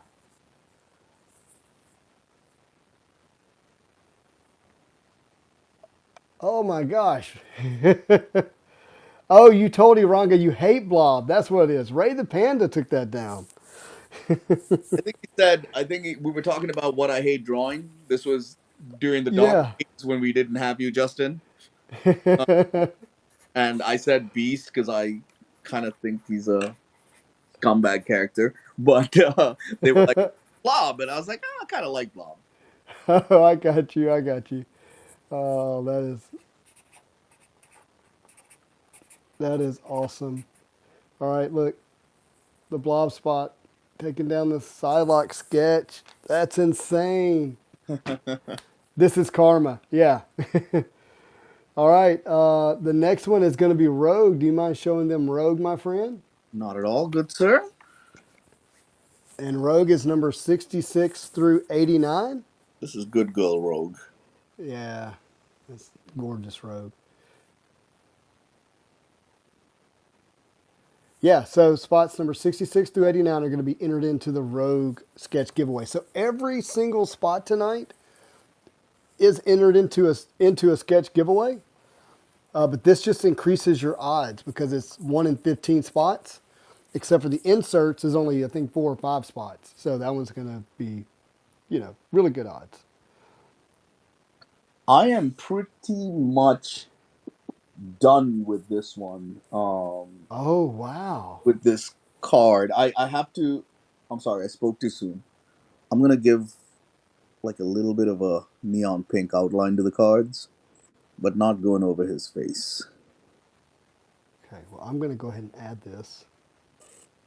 And then I do want to tighten up some of the blacks because the watercolor has a tendency to dull them.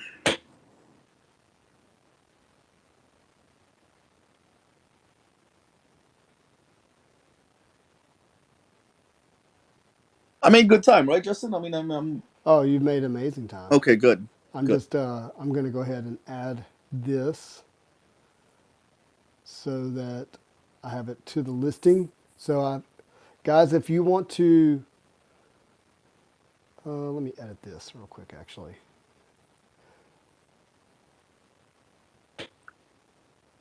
And I will tighten up some of these blacks while you do that.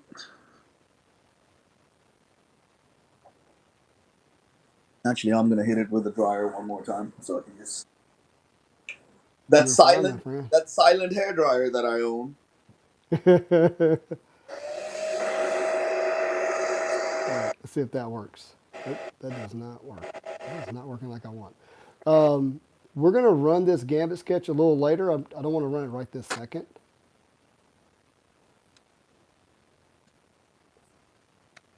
Okay. All right, let's tighten up blacks.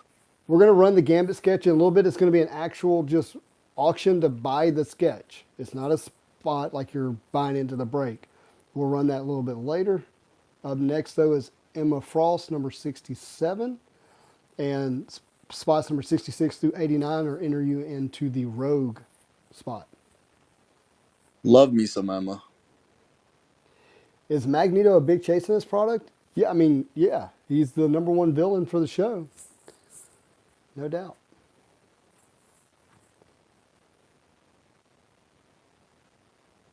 Man, that Gambit looks good. Thank you, man. I'm glad it. This would have been a terrible place for me to draw a crappy card. Yeah, way to not blow it. Oh, man. But sometimes you can't help it, man. No matter how much effort you put into it. Oh, like the start of that stream earlier? Goodness gracious. Yeah, some things just don't feel right and just end up right. Bragnito said, pun. What's that? Well, earlier I said, you just blow us away. And so it's a reoccurring pun now. Okay. All right. Forget about the giveaway. Ship it home to Iranga. Ship it home. No, we're gonna auction it. We're gonna auction that Gambit sketch. The other 6 sketches are all giveaways. We got Ronan the Accuser.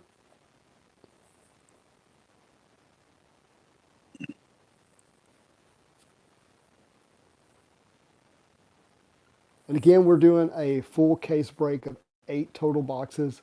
That is a little different. With this particular product, there's only 8 boxes a case rather than the normal 12 or 16 or 15 that we're used to with Upper Deck.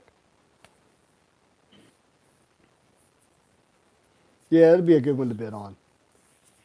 And look, I think I can do the odds here. Let's see. Nope, the odds are not on the back.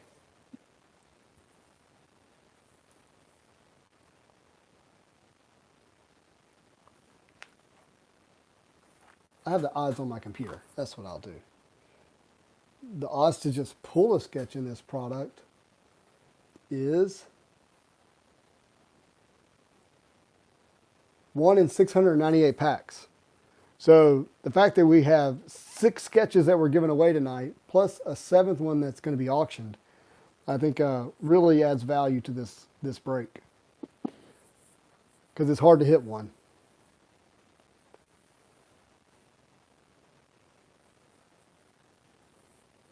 But we're giving away 6 of them, so that's pretty cool. I gotta say, that's pretty generous of you, Justin. Well, you made it possible, so thank you. You had to create the art. Give me the opportunity.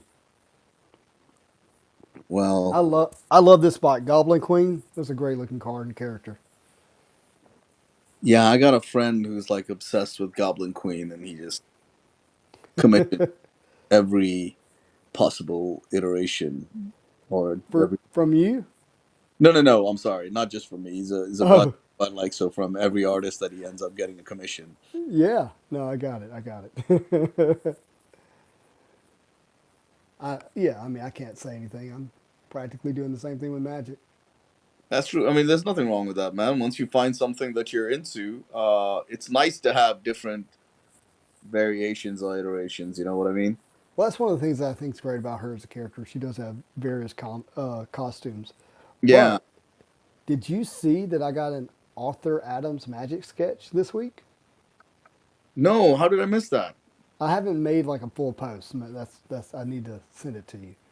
But Did you I get plan it on off making. the market or did you get it directly from Art? I got it from him while somebody got it for me while he was at MegaCon. Excellent. Yeah, I was That's super happy. awesome. Is it on a sketch card? It is on a 2007 Masterpieces sketch card. Right on, man. Graham, Garrett Hill, thank you for joining us. We're doing a full case of Topps Finest X-Men 97, and we're doing a buyer giveaway where if you buy one of the next spots, number 66 through 89, you get entered into a Rogue sketch. Rogue sketch.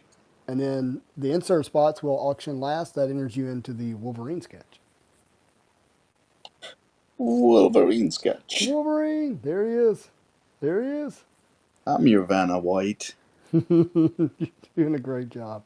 All right.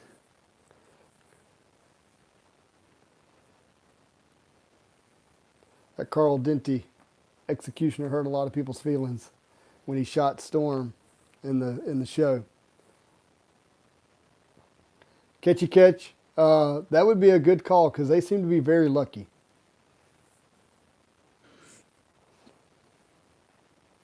They seem to be very lucky.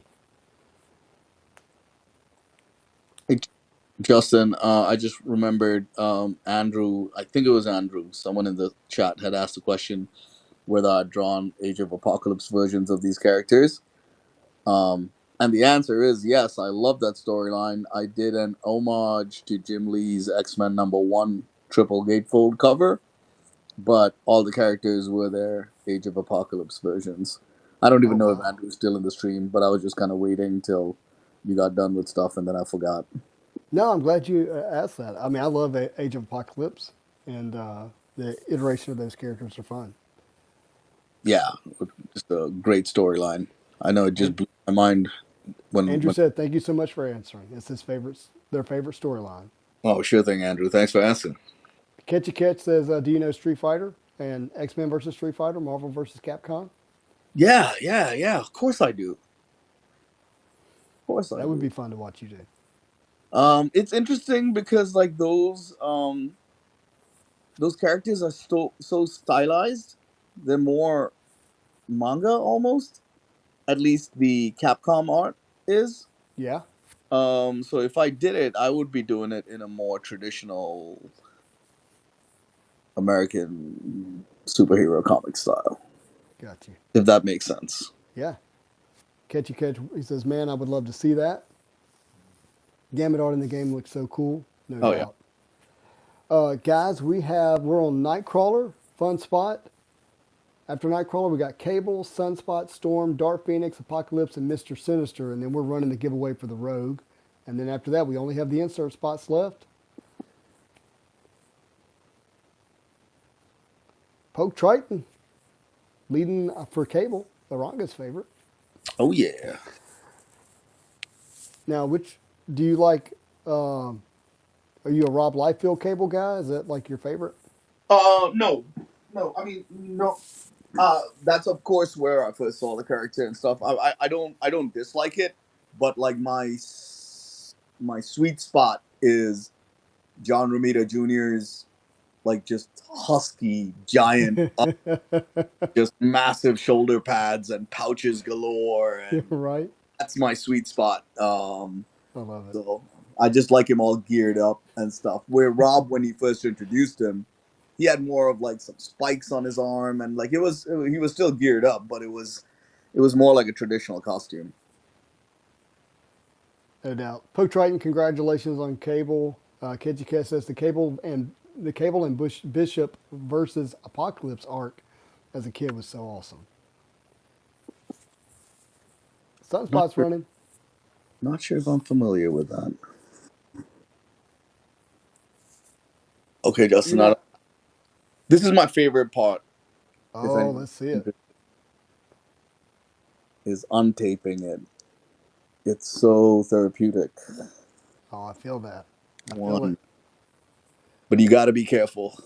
Which is why painter's tape is great, because it doesn't damage anything. Yeah, it doesn't rip off the cardstock. Yeah, but then depending on, luckily this OAX cardstock is fantastic. Yeah, it's one of the best. Mixed media really well. I've used some not great cardstock before, and they're just no fun to draw on. Where the ink smears as you're drawing, I wouldn't even try watercolor on that. But these OAX cards are pretty top-notch quality. Yeah. Vinny, congratulations. Now we got Storm. Myth's Tiger is in the lead for that one. Again, these spots all the way up to the spot number 89, which is Mr. Sinister, will all enter you into the Rogue sketch giveaway. Let's show that one again, my friend. Rogue. Yeah, there she is. There she is. So that's going to be given away on the spin wheel for those spots. And then we're going to have our insert spots left. The insert spots include the previously on X-Men, Greatest Hits, Remember It, and Lenticular Morph, and should be da-na-na-na-na. Let me make sure that's on here. Yeah, I need to add that one.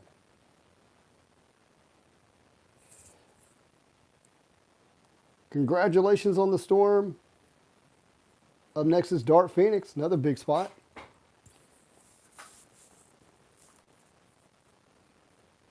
There you go, buddy. I'm going to put this one aside now.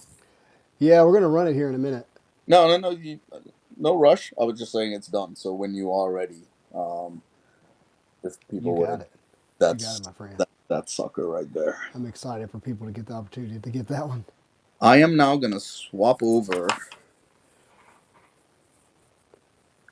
Andrew's in the lead for Dark Phoenix. Ta-da. Yeah. Law says, Stunning Man, so cool to see you create. Absolutely. Andrew, congratulations on Dark Phoenix. Up next is Apocalypse, and then Mr. Sinister, then we're running the Rogue. It's only 2 more opportunities there.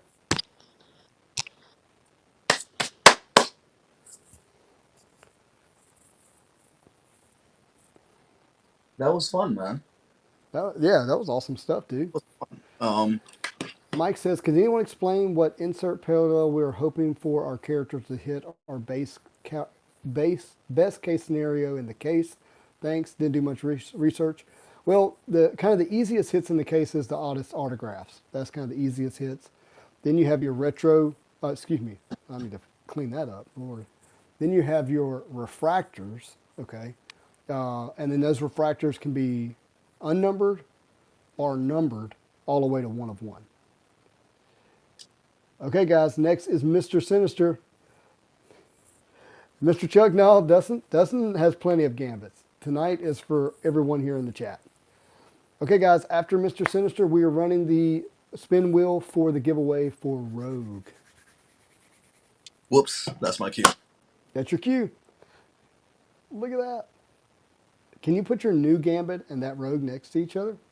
New Gambit? Yep. Man, those look so good together. That is so awesome. But I do love the Blue Team X logo. Yeah, that was a special thing, man. I wanted to make sure, there was something, give it a little bit of polish, right? Because they're all the Blue Team, have a common theme running through these cards. Absolutely. Mike, all characters go to the character spots. Nothing to Spidey hits. Man, Mr. Sinister. That was a fun villain too. Yeah.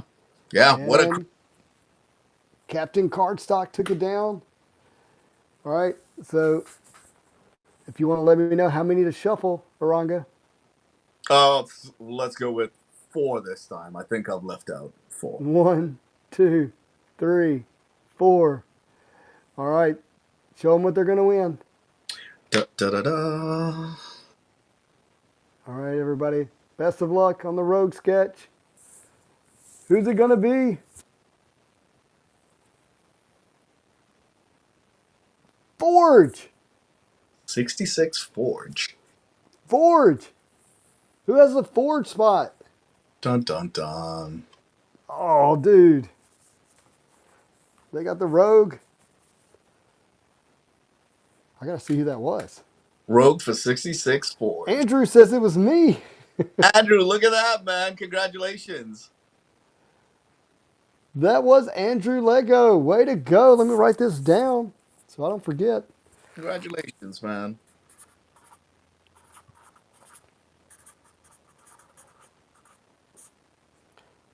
And we've got Forge, yeah.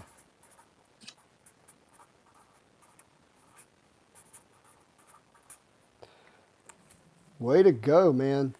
Congratulations. Congratulations. But we're not done. Okay, so we've got now the insert spots. We got the greatest hits, previously on X-Men, remember it, da-na-na-na-na-na, and then the Morph lenticular scans. We're going to run those spots, and each one of those spots has the ability to win the Wolverine sketch that Aranga's done. And we're running the greatest hits now. So that is going to be the best odds to win one of his sketches, outside of bidding for the Gambit here in a minute. Because there's only 1, 2, 3, 4, 5 spots. So it's a 1 in 5 chance to win the Wolverine sketch. Those are good odds.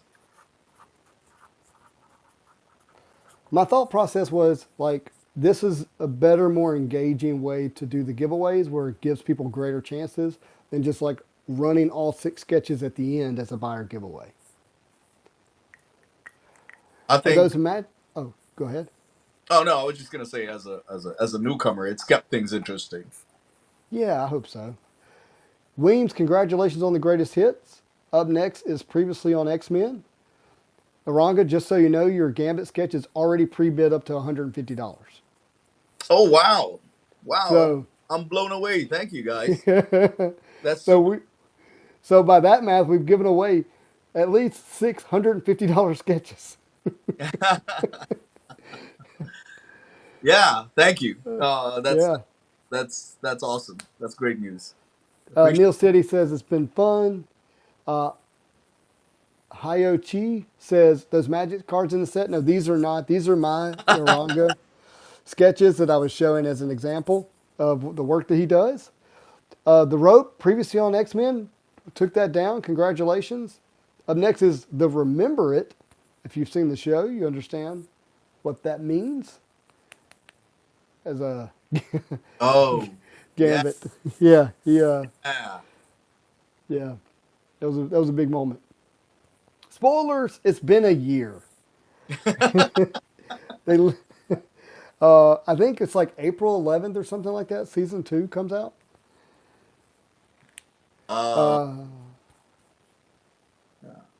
Not 100% sure. No. But again, guys, these insert spots, of which there's 5, each one enters you into the Wolverine sketch giveaway. Mino Fresh says, nice background, Iranga. Dang, I need to up my frame game. Oh, thank you. Whenever Justin has a lull, I will turn this thing around and give you guys a quick tour of my wall. Sweet. Right now we're running the da-na-na-na-na-na insert spot, the theme of the show. But yeah, why don't you give us a quick tour while these 2 spots run? Yeah. All right. Oh, let's go. So, yeah, this is all. As you can see, there's a little bit of an X-Men theme. There's Archangel, more Archangel. There's Ghost Rider, like I said. This is Alex Ross's cover to Amazing Spider-Man. I can't tell you what issue. There's Cable, so I wasn't lying about the characters I collect. Oh, pause. Guys, this is our last spot and our last chance to get in the break. Last chance to get into the sketch giveaway of Wolverine. Oh, sketch giveaway of Wolverine. That's my cue, right? There Giveaway of Wolverine. you go. That's awesome. That's uh, amazing art, dude. got little Galactus from Daniel Warren Johnson, Spidey 29. I'm really happy with this one. This is one of my recent pickups. That's the cover to Incredible Hulk 425 by That is Liam so Sharp. amazing. So Little amazing. Daredevil action. My gal Mystique. There's Spidey 2099. Jay Lee. More Ghost Rider. I actually really dig this one. I don't know if I've showed you this one before, Justin. Oh, but I it's haven't like, seen that one. it's like Archangel with like the other half being like complete death and decay. Death. Yeah. Yeah. So Wow. Wow. My Anyway. friend, give me a shuffle 1 through 5. Let's go with 3 this time. All right. Everybody, this is for the Wolverine sketch. 1, 2, 3. This is for the insert spots. The They Wolverine got entered sketch. into the Wolverine sketch. Yeah, best of luck for everyone here. Don't go anywhere because we're about to run the auction for the Gambit sketch card, and then we're getting into our product. Oh, da na na na na na na, da na na na na na na. That's who won. There we go. Congratulations. That's an awesome win. I get Congratulations. to write that. So wait, but that's not their username, right? I was getting confused. No, there's a card. I'm sorry. There's a card Yeah. that is an insert that's titled da na na na na na na. Yep. And so that's why I keep saying that over and Oh, over again. okay, gotcha.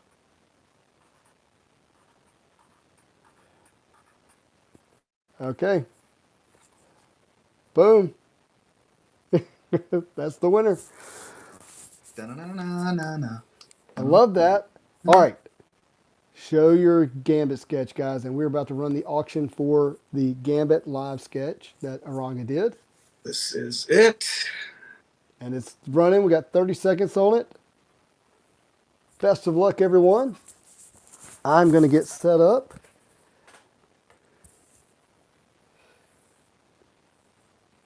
Yeah, Shane, thank you for being here tonight. Thank you for bidding. I hope you do well in the break. And just as a reminder, the original creators for X-Men the Animated Series should be hopping on here any minute now. And Mr. Eric and Miss Julia Leopold. So I'm excited about that. Have you told them about the new stream? Oh yeah, I sent it to them. So Awesome. we'll see if they pop in. And I'm gonna try to keep Aranga on the whole time. So we'll see if I can have multiple people in. Everyone here is already tired of my antics, man. So they should be. Well, they just took down your sketch for $190, my friend. My goodness, you guys. And guess what? It went to Gambit Rogue. Hey, Gambit Rogue. Congratulations, Gambit Rogue. Very happy for you. I'm curious. It's a beautiful if Gambit sketch. Rogue is that username. I'm trying to think if it's like somebody I know. It's not Aiden, is it? I'm not sure. All right. So, guys, if you see Eric or Julia Leewall pop up in the chat, let me know. But it is time that we get into our product. The moment we've been waiting for. Let me unpin this so people can see the screen more. Boom. There we go. Are you excited? I am. I am super excited. That's, Gambit Rogue says, super excited. I'm not a big comic book and statue collector. No, I'm a big comic book and statue collector. That's what they are. That's So awesome, Gambit Rogue. Thank you very much. And we appreciate you being here, hanging out with us. That did not cut. Where you at, knife?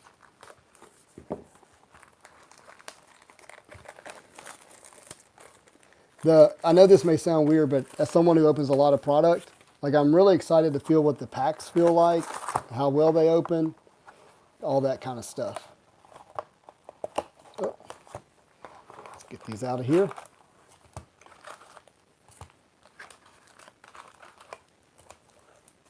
There we go. Exciting. Exciting. So we got Cyclops and Jean Grey and Magneto, I think, on the packs. So, no Wolverine. Okay, best of luck, everyone. How many boxes per case? Or 8 boxes per case. Whoop. Ooh, that's opening smooth. I like that. I like that smooth opening. All right, we got Callisto, Oh, Sebastian Shaw. nasty. This is our refractor here. Gladiator. We'll get that one sleeved up. There's 1 refractor per box, it says. It doesn't mean you can't get 2. Cypher and then President Kelly. Get this one. Go ahead and get it sleeved. Oh, so like the first pack you opened happened to have the refractor card. Well, it says 1 per box. That sleeve is way too big. It says 1 per box, but I'm kind of curious if there's not more than that. But we got to find out.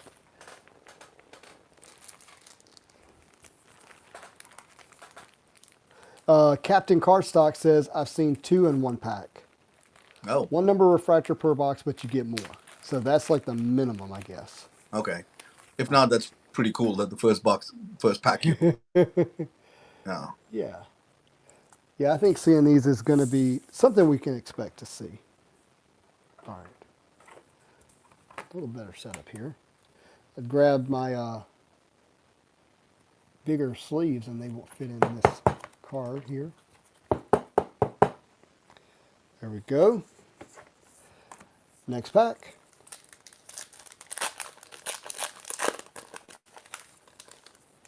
Blob. Blob. How you say that? A-R-A-K-I? Araki? Araki? That's what I thought. But what do we have here? Sentinels, Finest Destroyers. See, this is another refractor. Oh. And some of these are shorter printed than others, but I haven't studied the checklist well enough to know that. So you're 2 for 2 on refractors per pack now. Yeah. 2 packs, got 2. That's right. Oh, hey, our friends are here. Hold on 1 second. X-Men, do y'all see them? Where is it at on the... There they are. Let's see if we can invite them to co-host. Did it work? I don't think it worked. I haven't seen them on there. Do you want me to drop off, Justin, and then you can try? Let me try one more time. Okay.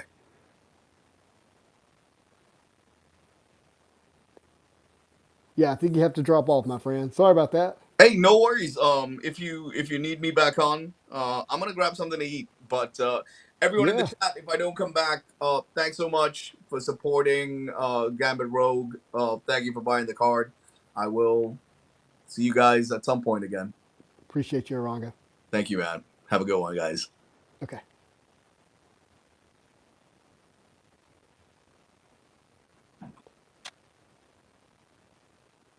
I'm trying to leave, guys. I think I can remove you. Hold on, let me try. Type something in the chat so I can see your name.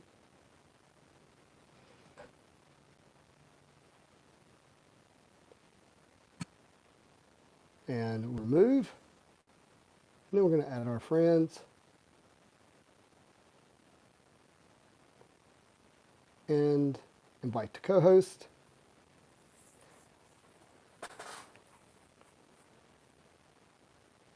Julie, Eric, I'm hitting co-host, but I'm not seeing you pop in. Are you on your phone or computer? Let me know.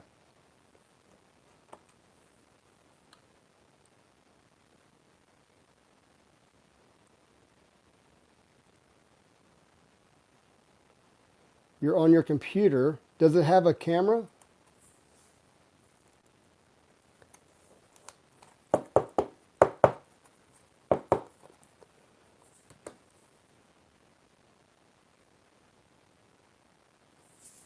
I'm wondering why it's not popping on. Is there any way to use your phone? Yeah, it might require you to use your phone. I'm sorry if it does. Ooh, what do we got there? Oh, we got two things here, guys. Look at that Jubilee. Wow. Thank you so much, Julie.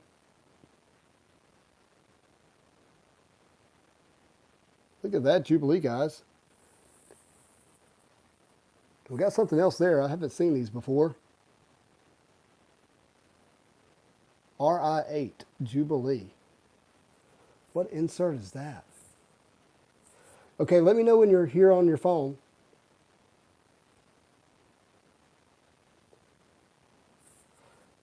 Anybody know what insert that is? Or if it is, or parallel?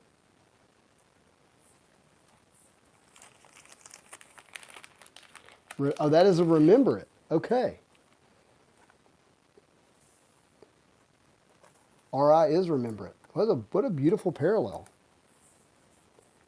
So that goes to the remember it insert spot.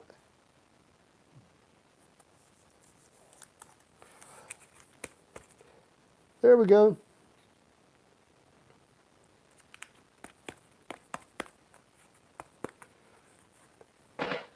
That worked. Can you see or hear me?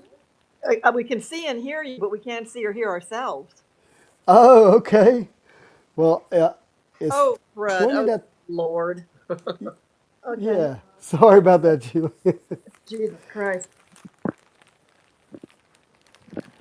This.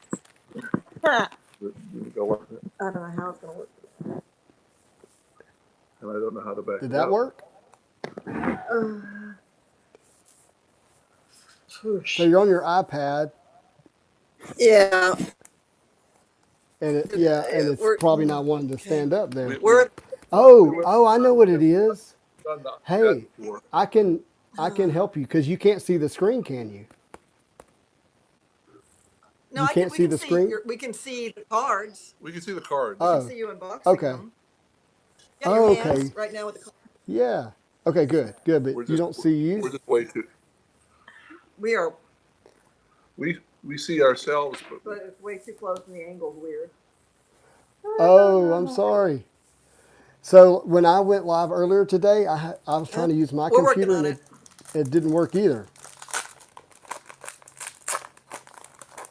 Well, let me introduce you while you work on that. Is that okay?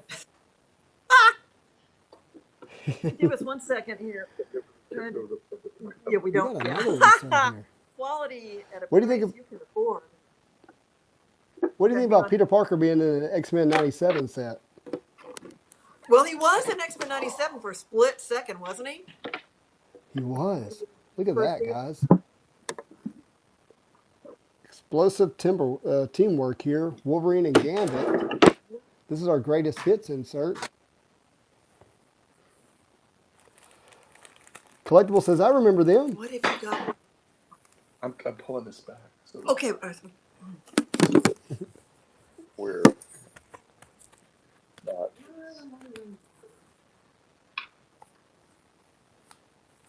Let's do another. There you are. That's me. We're trying to figure out how to.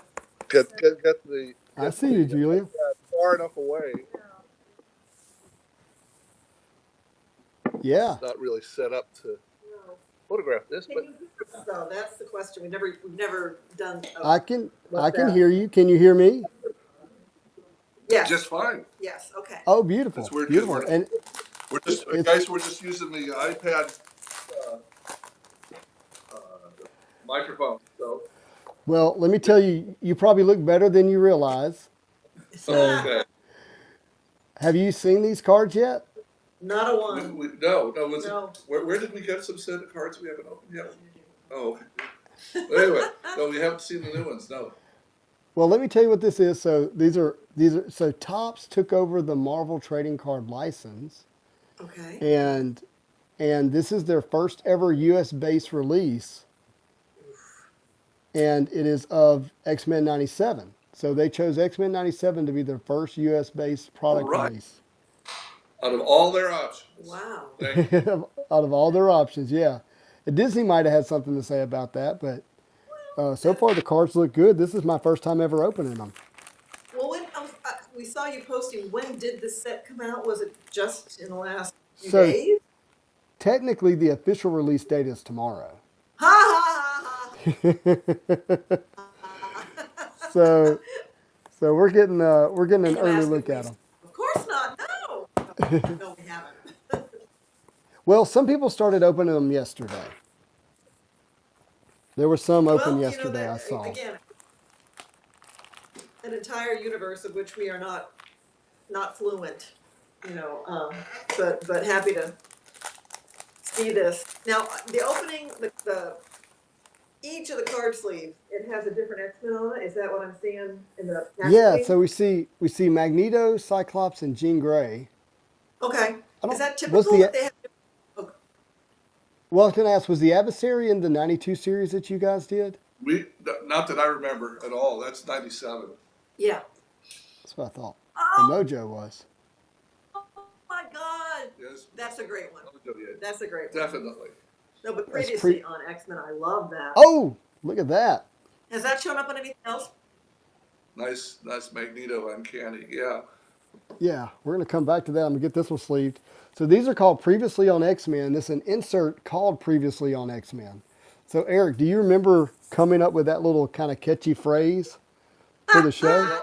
Well, the history of it is we were struggling to get the network, who were wonderful people, to take a big chance and have connected stories. Yeah. And Big swing back then. because it took so long to produce shows that they didn't want to have them connected in order, because a couple of them were production problems. You'd have to wait and wait for them to be done before you see the next one. Mm-hmm. So, and they also thought, well, kids won't be able to follow that and keep up, like the way adults might do on a primetime show. And we said, really, kids are smart, they'll get it. And they said, what we'll do is we'll put 40 seconds or so at the very beginning. We'll have, show stuff that from previous episodes that leads into this story. That way kids can catch up if they've forgotten. And so the previously on X-Men this was what the expression they used to introduce it. And it really hadn't been done before in, animated show. I mean, maybe Rough and Ready or something, 50s. They weren't really in the way of stories. But President Fox Kids Margaret Lesh and Executive Sydney Iwaner at Fox Kids believed that kids could keep up. Yeah, so they took this chance. And it actually was one of the reasons that the first season started 4 months late, because they needed, because episode 3 was a real mess. And so they had to wait about a month while they fixed it before they could stow it. So it cost us, but it ended up being something that everybody that loves the show remembers, because it's the beginning of the show. It's like for most episodes. yeah, until the very end when Chaim Saban in the last season decided not to bother. But it's the signature opening, like Star Trek was. And Space the Final Frontier for Star Trek fans. It hit something for the people who watch the show. And as we understand it, it was one of these sort of toss-off things that was done, and that's the voice of Norm Spencer.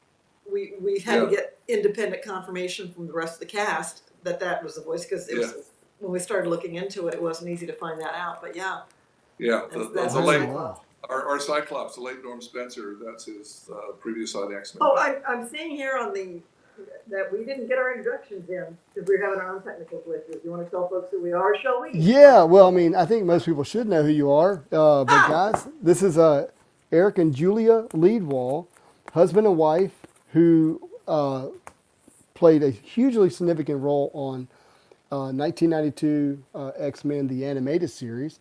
Eric was the showrunner. In a lot of ways, that's like a show creator / director.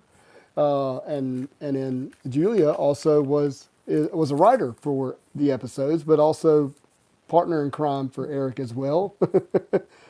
And Eric, I hope I described your title well. You may say it differently, but Absolutely. Credits in Hollywood for different things get all mixed up, but basically, I was in charge of the writing of the stories and figuring out who the team was and setting up the world. And Larry Houston, our dear friend, was in charge of the artists. Mhm. So he had a dozen, 15 different artists that he used because we had to go so fast. He would assign 3 artists to a storyboard for one episode, just because that for each one of us that was weeks of work just to get one act done. So he was the kind of supervisor of all of the artwork, and I was the supervisor of the story. And we got along great, and Julie was one of our prize writers. There was never a writer's room. No. We would sit around, 10 of us, commenting on each other's stories. That would have been magic. Yeah. It's just a basic little thing of someone like Julia or one of the other writers would just, I'd assign a story, they'd go off and write it, and I'd polish it up, and that'd be done. And So we try and pitch things to you as well. yeah. His name is on every episode of the series if you go back and watch It is, yeah. I mean, when I go back and watch him, I see Eric Leadwall right there. Developed for television, which, Yeah. again, the translation of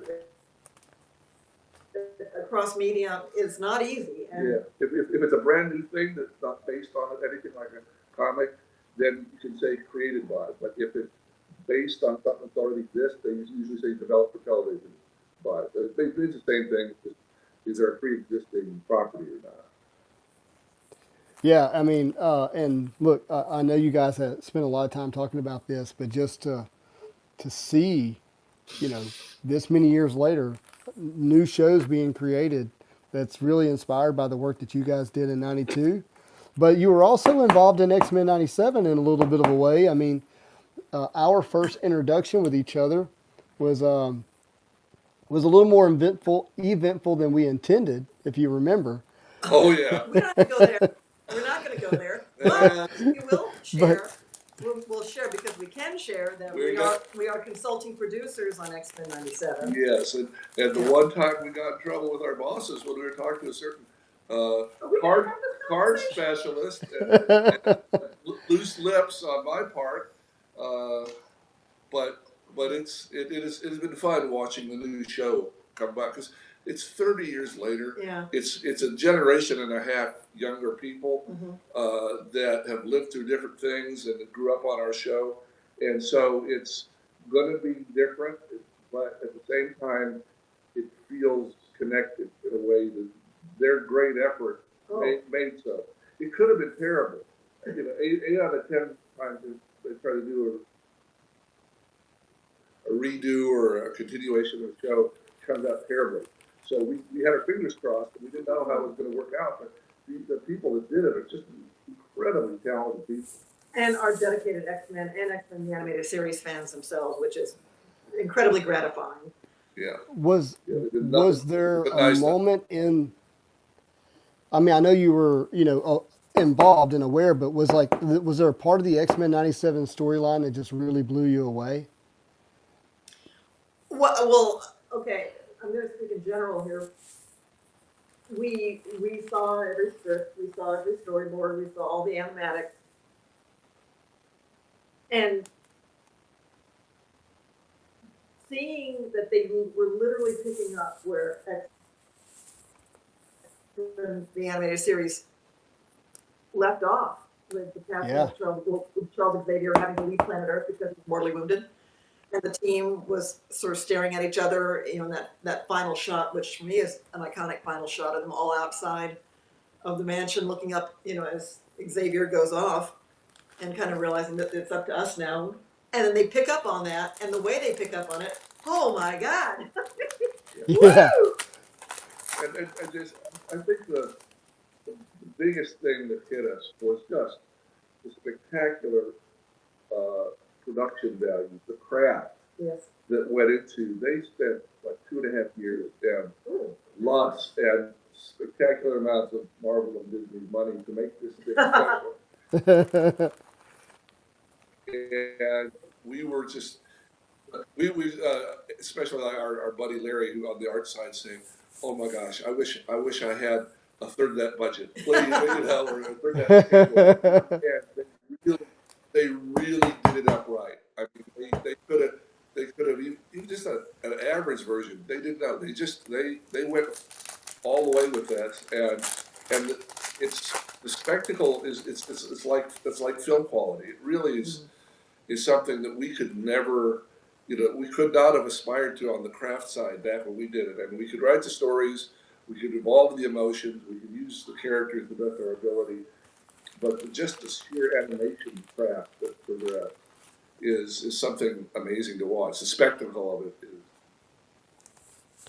Yeah, I mean, stunning to us. for me watching X-Men '97, I was really taken aback. Not only just the art, animation, that was something that, we were like, hey, is this gonna take us back to '92? And it most certainly did in a lot of ways.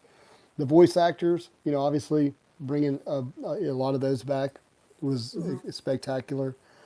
But you know, but the storyline overall, coupled with the music that was selected for, just was, man, it was just next level. Yeah. And it's I love how for folks who were there originally with the original series, we 30 years in our lives for all of us has passed since the original show, and it feels like X-Men '97 has that in its own bones. That time has passed, and they're telling stories using words we could not use on Saturday morning TV. It's just a Right. little bit more because it's not for kids, and enough has gone on in 3 decades of our lives here that it's just there's a 2020-ish something to it that makes it special and of its time, and yet we talked to hundreds of fans, and they all said it was they made the continuation, the continuity so smooth and made the references so nicely to our show that people could watch the original show and just step right into the new show and not feel like they've changed into something different. It was a real serious continuation. We have a lot of fans in their 40s are watching with their kids, and so they showed the kids the first 76 episodes, and then had the kids start into the new show, and they said that's cool. it worked for their children as well. Yeah, I mean that is a huge testament, because oftentimes, when there's a reboot or a start over, it you don't always get that feeling, right? No. So we're incredibly grateful. Still couldn't Well, I think- quite believe it happened. Yeah, and I think obviously, it was brilliant on their part to have you guys consulting, because you helped create that connectivity.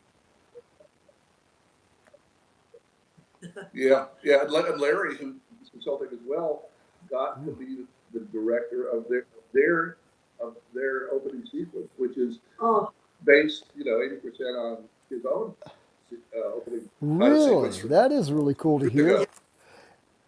And if you go back and sort of compare and contrast and watch them there, it's just thrilling to see that he was, and he's brought it up, that when Rogue is dealing with these pipe things coming at her in the original show, there just wasn't money to animate all the move around. And here, no, you got to have fun with it. He got to really supercharge the idea that he had his original storyboard for that. Yeah. So it was that was nice to see. And the fact that He finally got to enjoy that Disney budget a little bit. Yeah, and the fact that they took the time and money and foresight to modify the opening credits each week to hint a little more at what's going on in the story. Yeah, I was going to ask you that. What did you think about the fact that they were able to tailor that to each episode? It's wonderful. It's something we wouldn't have had the budget for. Or would have done green. Yeah, technically we have to call over to Korea and say, okay, you need to spend a couple more weeks and redo the titles again. And there weren't enough hands on deck for us to do something that ambitious, but it's really creatively, the fans will notice and they'll love it. Ooh, Yeah. that's a pretty That's a one. nice Wolverine. That is a refractor Wolverine, guys. That is a great card that we just pulled. Our friend here, Pulling Fire, says, I still rewatch the original series from time to time and watch the Christmas episode every Christmas. Oh, That's nice. that is nice. Guys, if you're just joining us, we have Eric and Julia Lee Wall. They are the original showrunners and writers for X-Men, the animated series 92, and are consultants on X-Men 97, and they have joined us tonight for our first unboxing of Topps Finest X-Men 97. And so really just a blessing to have you guys here and hanging out with us. Now, These are spectacular looking. Oh, wait, was that a morph? Did I just see a morph at the bottom of that card you just Yeah. had?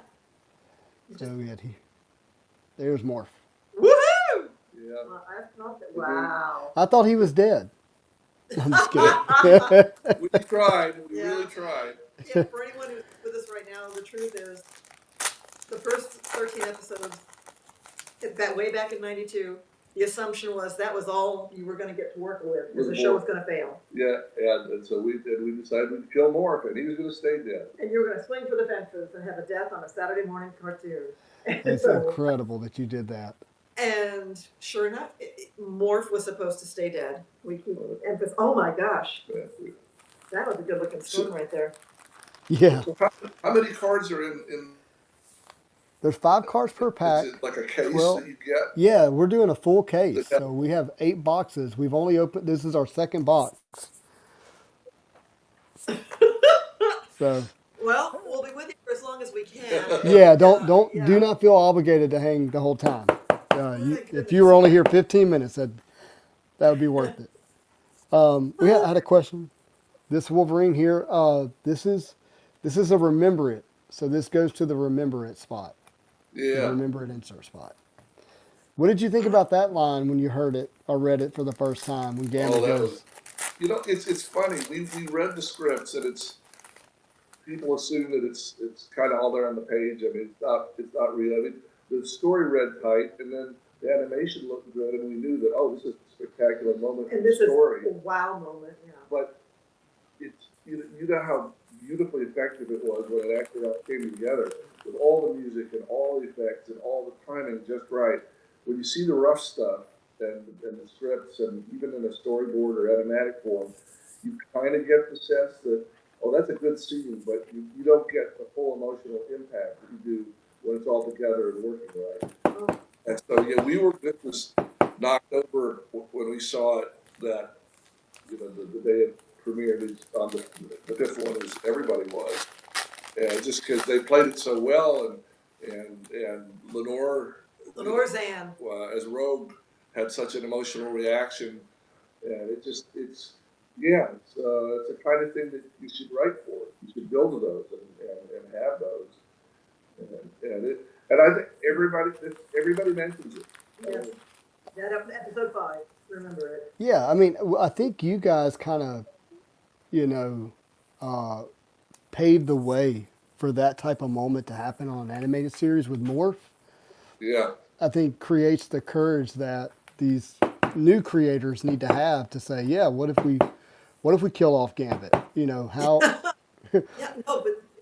Heartbreaking, and yet they earned the heartbreak. Yeah. Yeah, I mean, that it was really incredible. That whole scene, just the tension, the love triangle there between Gambit, Magneto, and Rogue, and with her kind of taking this, new kind of almost empress type position, to then see Gambit sacrifice. Oh no, it's just such an incredible scene.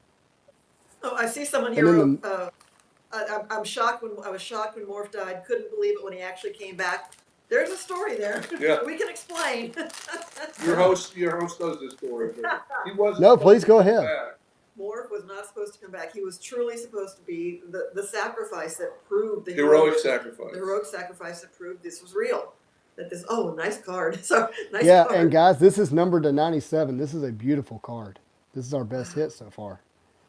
Wow. So for 13 episodes, Morph is killed in the compartment island. Episode 2, yeah. And it's established that these stakes are real, and this is serious. And 13 episodes, you were doing all the writing on it, story editing, and we were all let go on the writing side because they didn't. They were all done. They thought it wasn't going to go anywhere. So, but then it became popular, and she played about 5 or 6 weeks.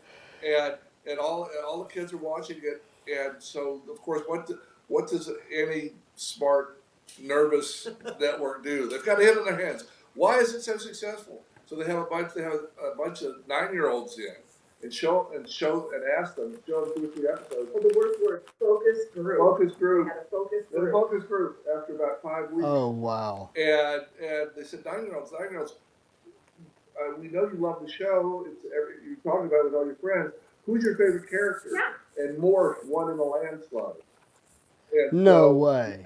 we got the phone call that any businessman would give, saying, "Guys, we know we promised to kill Morph, but it turns out the kids love him so much. Is there any possible way you can bring him back?" So that was the fans brought him back to life. They resurrected Morph after 3 days in the cave. So for the record, he was supposed to stay dead. Yeah. And we say that because it was meaningful, but the fact that was one of the conditions that came back for season 2 on the series, I think the handling of Morph is someone who suffered terribly because he thought his Friends had betrayed him. Yeah, I thought that made him a really profound character. Well, he was already profound, but yeah. That's one of his favorites. Yeah, I mean, am I reading this episode? Did you realize you had something really special with the original great series? question. I don't know. We knew when we finished the pilot script. Mm-hmm. I think that was a 2-parter, Night of the Sentinels, and the writers on the show, most of us did not know the comic books that well. Yeah, sorry. And so, we were kind of had our fingers crossed, hope that we hit the right tone and got the characters right. And we had the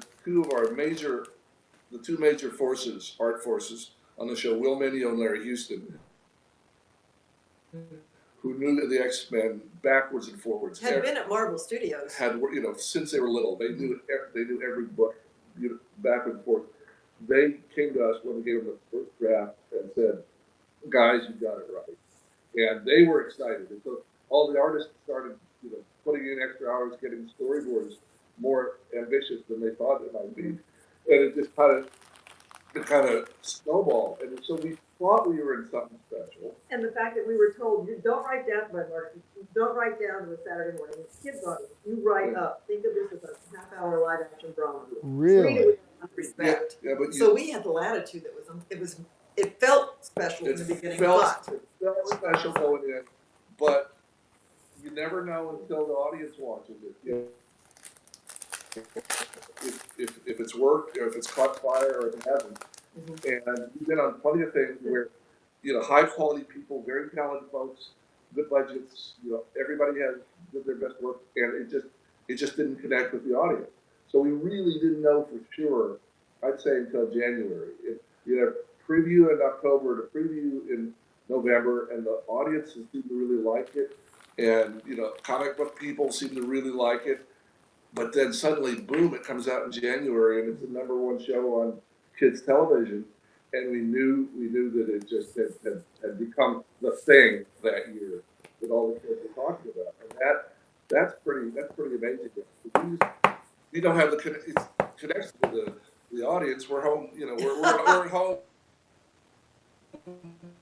typing on our computer, supporting artists. There's no internet back then. No internet to be full of people's reactions. So even though we knew it was a big hit, and it got us 4 more years of work, and eventually, more years, more assignments, it wasn't. I don't think it was really real to us until we started going to cons and seeing the fans.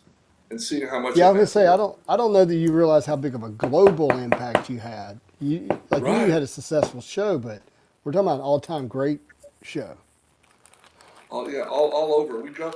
Yeah, everywhere we go. If we wore an X-Men hat, we could. One of our previous X-Men hats. We could be in Europe. We were in Singapore, and they pulled us aside and said, "It's our favorite show. Don't you understand?" It's like, wait, you saw it?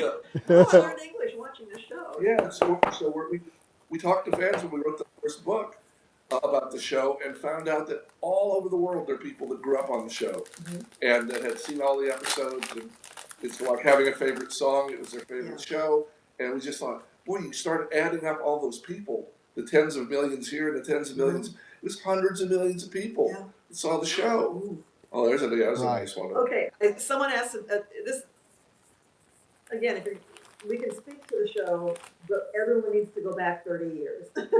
Right. So, Yeah. Put it in context. Put it in Someone's the asking, historical well, whose idea was- context. Yeah. Whose idea was it for Charles to make Magneto relive the Holocaust? Well, in 1992, if you're working out the time frame there, because the comic book began in the early 60s. In the early 60s. 63. And so there, by the time the show started, there were 30 years of comic books, and World War II happened in 1945. So by the time it was 1992, the concept of bringing in the idea of the Holocaust and just the general horror that was off the table. Yeah, it's just That wasn't happening. That wasn't. We had to make some adjustments just for being 1992 rather than 1963. Yeah, and that was fine. Because it was all about the characters and their personal histories. It wasn't, the fudging the timeline a little bit. Well, it's a real history, and It didn't seem to bother anybody. But, no. but to the point is the idea that Charles and Magneto have their own shared history, and they each came from different places to find each other. Charles could be a dick. I'll say that out loud. But he did not, in the series, he did not make Magneto relive the Holocaust. No. Can I say, yeah, there. Said it, let it rain down on my head. Oh my gosh. Okay, you asked. Great. Oh, can I? Maybe so. Cable. I've got a, not necessarily a cable, what kind of a cable story? You asked if there's anything that X-Men 97 kind of surprised us with. Well, everything they're doing is spectacular. Right. But I remember when you do, and when I say that, talking to folks at Fox Kids and talking to folks about comics, the thrill of the show was that it was episodic. It chugged along. I mean, it was serialized. Things were happening and moving the characters all forward. And so when season 1 ended, and it ended for 13 episodes with just Jean and Scott sitting by the water, and Scott proposes and life's going to be rosy, then the decision is made, we're going to go forward with the second season. Oh, wow, okay, and we're going to tag in Sinister and make that happen. And then you and Mark Evans, the head writer, well, if this is going to happen the way it's going to happen in life, then we start season 2 with Scott and Jean married, and Jean being heavily pregnant. Yeah, so we had that idea. We pitched that idea, and, wrote it up to start season 2, so 1993, and very quickly got noticed back from Marvel, and everybody said, "Now wait a minute, I don't know if we can have them be married and have you pregnant," and they were a little nervous about that for a kid's show. And it hadn't happened in the comic And it hadn't happened in the comic books yet. And so Marvel even waited and said, "Look, that's a great idea. It makes sense that Jean and Scott would have a baby, but we're thinking about doing that in a year or two. Can you all just hold off on that?" That's a nice Morph card. Yeah. that is called a Sentinel scan. So the idea is like it's a shadow box, so it's thicker, and it's like what he looks like in the scan of a Sentinel. Oh, cool. Oh, come on. Yeah. That is so That's cool. a special one. Yeah, this is an insert hit. That's Wow. correct. Is that the first time you pulled one of those? It is. It is. Oh my God. That is... Oh, so anyway, I'm sorry I interrupted, but that was a cool card. But Scott and Jean, pregnancy, Marvel didn't want that. Which is, of course, a real central thing to the first season of X-Men 97. And it fits for them because it's happened in the books. They know what's happened from the baby they had, the different timelines. So that's all. It all works out. It fits smoothly. But it's funny to think back that Mark Evans and I had pitched that for the season 2, and it was just kind of wrong. We were laughing. We were both having babies at that time. Both Julia and Mark's wife were having a couple kids right around when we started doing X-Men. So oh wow. We were very baby centric, very much on our mind, and we would have loved to write. It's easy to write about, huh? But also, Will Mineo brought it to your attention that the idea for us at that time, a hot Saturday morning kid show. He said, you know what, Eric, you gotta remember, 10, 11-year-old boys are our core audience, and I'm just not sure they want to see Jean running around 7 months pregnant, fighting sentinels In spandex. in spandex. And I think he sells it. But I kind of got the Boy, point. was he wrong. Yeah, exactly. So, and we owe so much to them. Will and Larry. Will was really uh,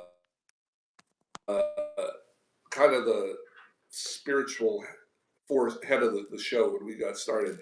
He knew what the show needed to be. He loved comic books all his life. He's a wonderful comic artist, and he'd been in animation just long enough and been disappointed just enough with some of the shows he'd been on, or that he thought were going to be great, and then maybe got compromised or didn't work out the way he'd hoped.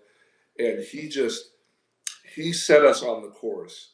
I mean, obviously, we on the writing side had great fun on our own, but he set the tone for the series, and Well, we I just was going to ask you his, that without being a big comic book fan, how did you really wrap your mind around the mythology of these characters and kind of their mission and what they would need to Because it was 30 accomplish? Like, years how worth did of you? stuff to learn. yeah. Well, I think part of it for me and for Mark and his brother Michael, between the two of them, wrote about half the episodes, wrote or helped write. We had grown up big movie fans, big action fans, big heroic, fans of heroic stories, and specifically fans of mythological stories. Mark's degree was in ancient history, like Greek and Roman history Wow. and culture. So, and for some reason, my dad loved that stuff, and so when I was little, he'd tell me stories about Hercules ripping people up instead of something gentle. Mhm. So we all grew up wanting to write big epic stories like that, big epic heroic stories like that, and it happened that superheroes are what fits that now. And so okay, all of our I think all of our instincts went to pushing it big and spectacular and heroic, and that just happened to fit what the X-Men were. So that I think that's part of it. We didn't come with an X-Men background or with a comic book background, but we came with a heroic story background that I think just fit like a glove. And then the artists all were so in love with comics and with the comic artists that they put their heart and soul into giving it a look and a feel that would make the X-Men comic readers happy. So it was just a nice marriage of two people, two groups of people that ended up going towards the same thing. Well, and you were encouraging to us on the writing side too. Don't treat them like they've got superpowers. Instead, what is the emotional human core of each character, and build out from there. Yeah. And so the fact That's that so we got good. Yeah. had these amazing, truly emotional stories with all the fireworks and spectacular stuff, but it was because of the core emotional stuff. Yeah, because we were handed this thing where most of them they're real people, they're adults, they've lived their lives, they've had their romances, they've had their heartbreaks, and they've been through a lot, and we couldn't write them as just silly, grinning, people without real adult concerns. It was just such an opportunity to write real heroes with real friendships, real disappointments, and that just it was like a gift to us. We got paid, and we got to write the stories we wanted at the same time. I don't know how many times that happened. Usually, you're writing for a show, and sometimes you fit, sometimes you don't, and everybody fit on this. I'm seeing So here we got a couple of comments. Yeah. You go ahead, Julie. Oh, just reading out here, someone saying the mutant struggle to fit into society was huge for me, and I so appreciate that too. That the idea of the mutants trying to find their own way in the world when all they did was be born. Yeah. And and then the mutation.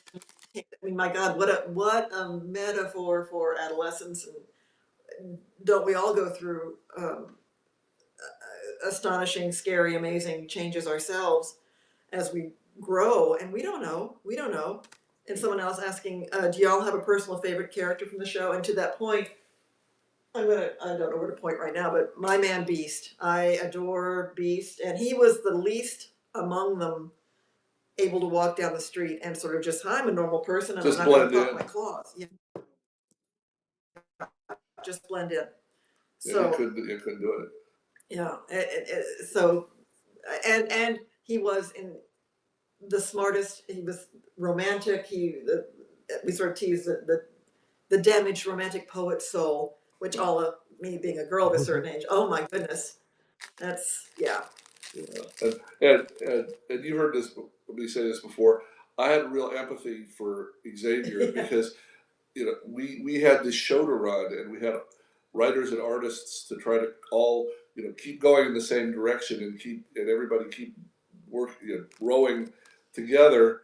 And so I felt very much like kind of the father of the figure of the team, trying to keep the family straight. oh man, I'm loving that. Is that Yeah, Nightcrawler. this oh is man? a Nightcrawler, previous on X-Men, and I've told you guys this before, but this calls back to my favorite episode when Nightcrawler shares the gospel, which Yes. is Written such an by incredible episode of turning Wolverine's heart.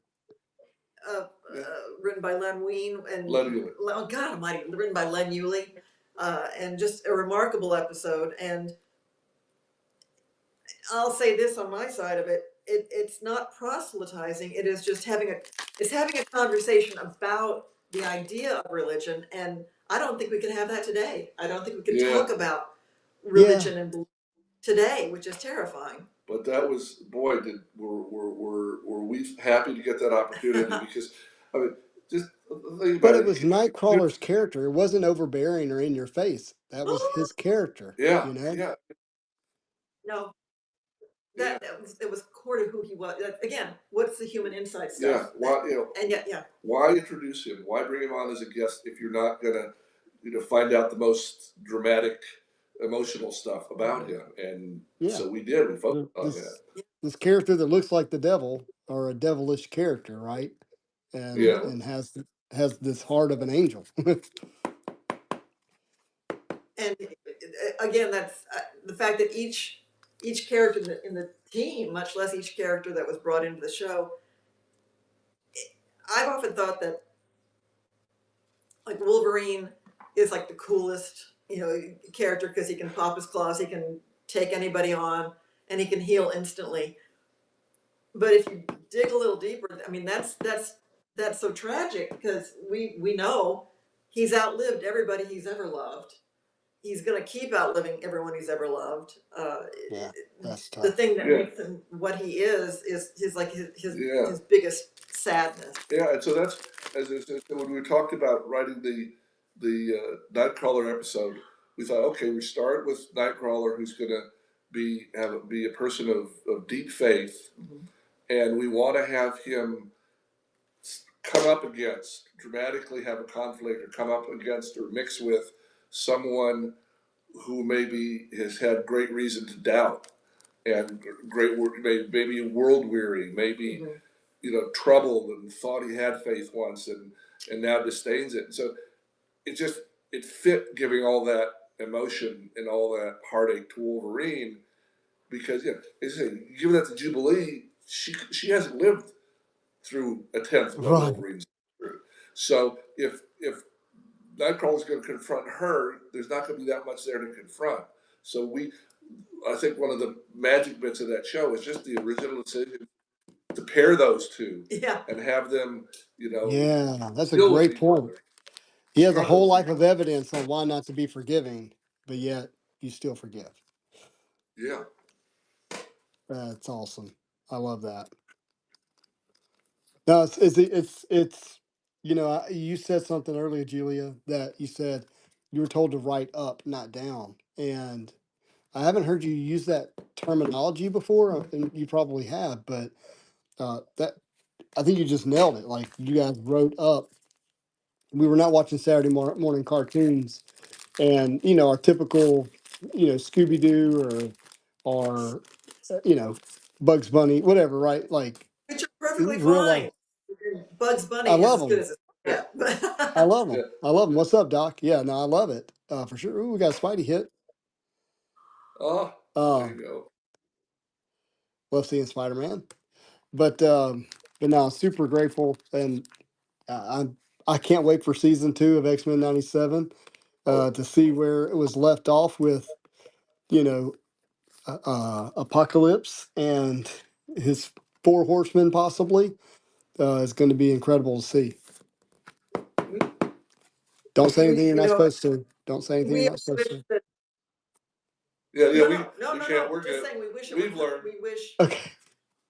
we wish we had season timed like we did back then, where Yeah. everything comes out in September, and every September you can expect the next season. These days we have no idea when it's coming out, but I loved how when it did come out, they released it once a week. I know that was torturous for some people, but As opposed to just dumping it all like Netflix might have done. Just Yeah. had it all come at once. I'm seeing here Justin trying to get them in trouble again. Yeah. Yeah. No. Seriously, But, not. yeah. Seriously. But Justin, yeah, I think we have sympathy for the fans because Oh yeah. they see 10 weeks of the first season, and bam, that was so exciting, and they're just the adrenaline's pumping and their imagination's going, what are we going to see next? And then there's Marvel's gotten so big. They have so many show series to service, so many movies to service, Nice. all which is a great thing for them. It's a great thing for the fans, but it just means everybody has to be that much more patient because Right. they have to make room for the 20 or 30 or 40 premieres in between. The first season of X-Men '97 and the second one. It's frustrating for us too since we've read all the second season and we've read a good deal. And there's a third season. That's okay. That's legit. Just someone wrote here, how far out did y'all have plots written? If we're talking about X-Men the animated series, that's interesting because it was Marvel Comics was in New York. That's where the Marvel comic people were, and Marvel Studios was out here in Los Angeles. And again, go back 30 plus years. It was fax machines. No one had a cell phone. Offices in New York closed at 5 p.m. their time on Friday and opened Monday. No internet. No internet. No weekend. It was a very different beast. But you, as had once, it was kind of like once a year you would talk.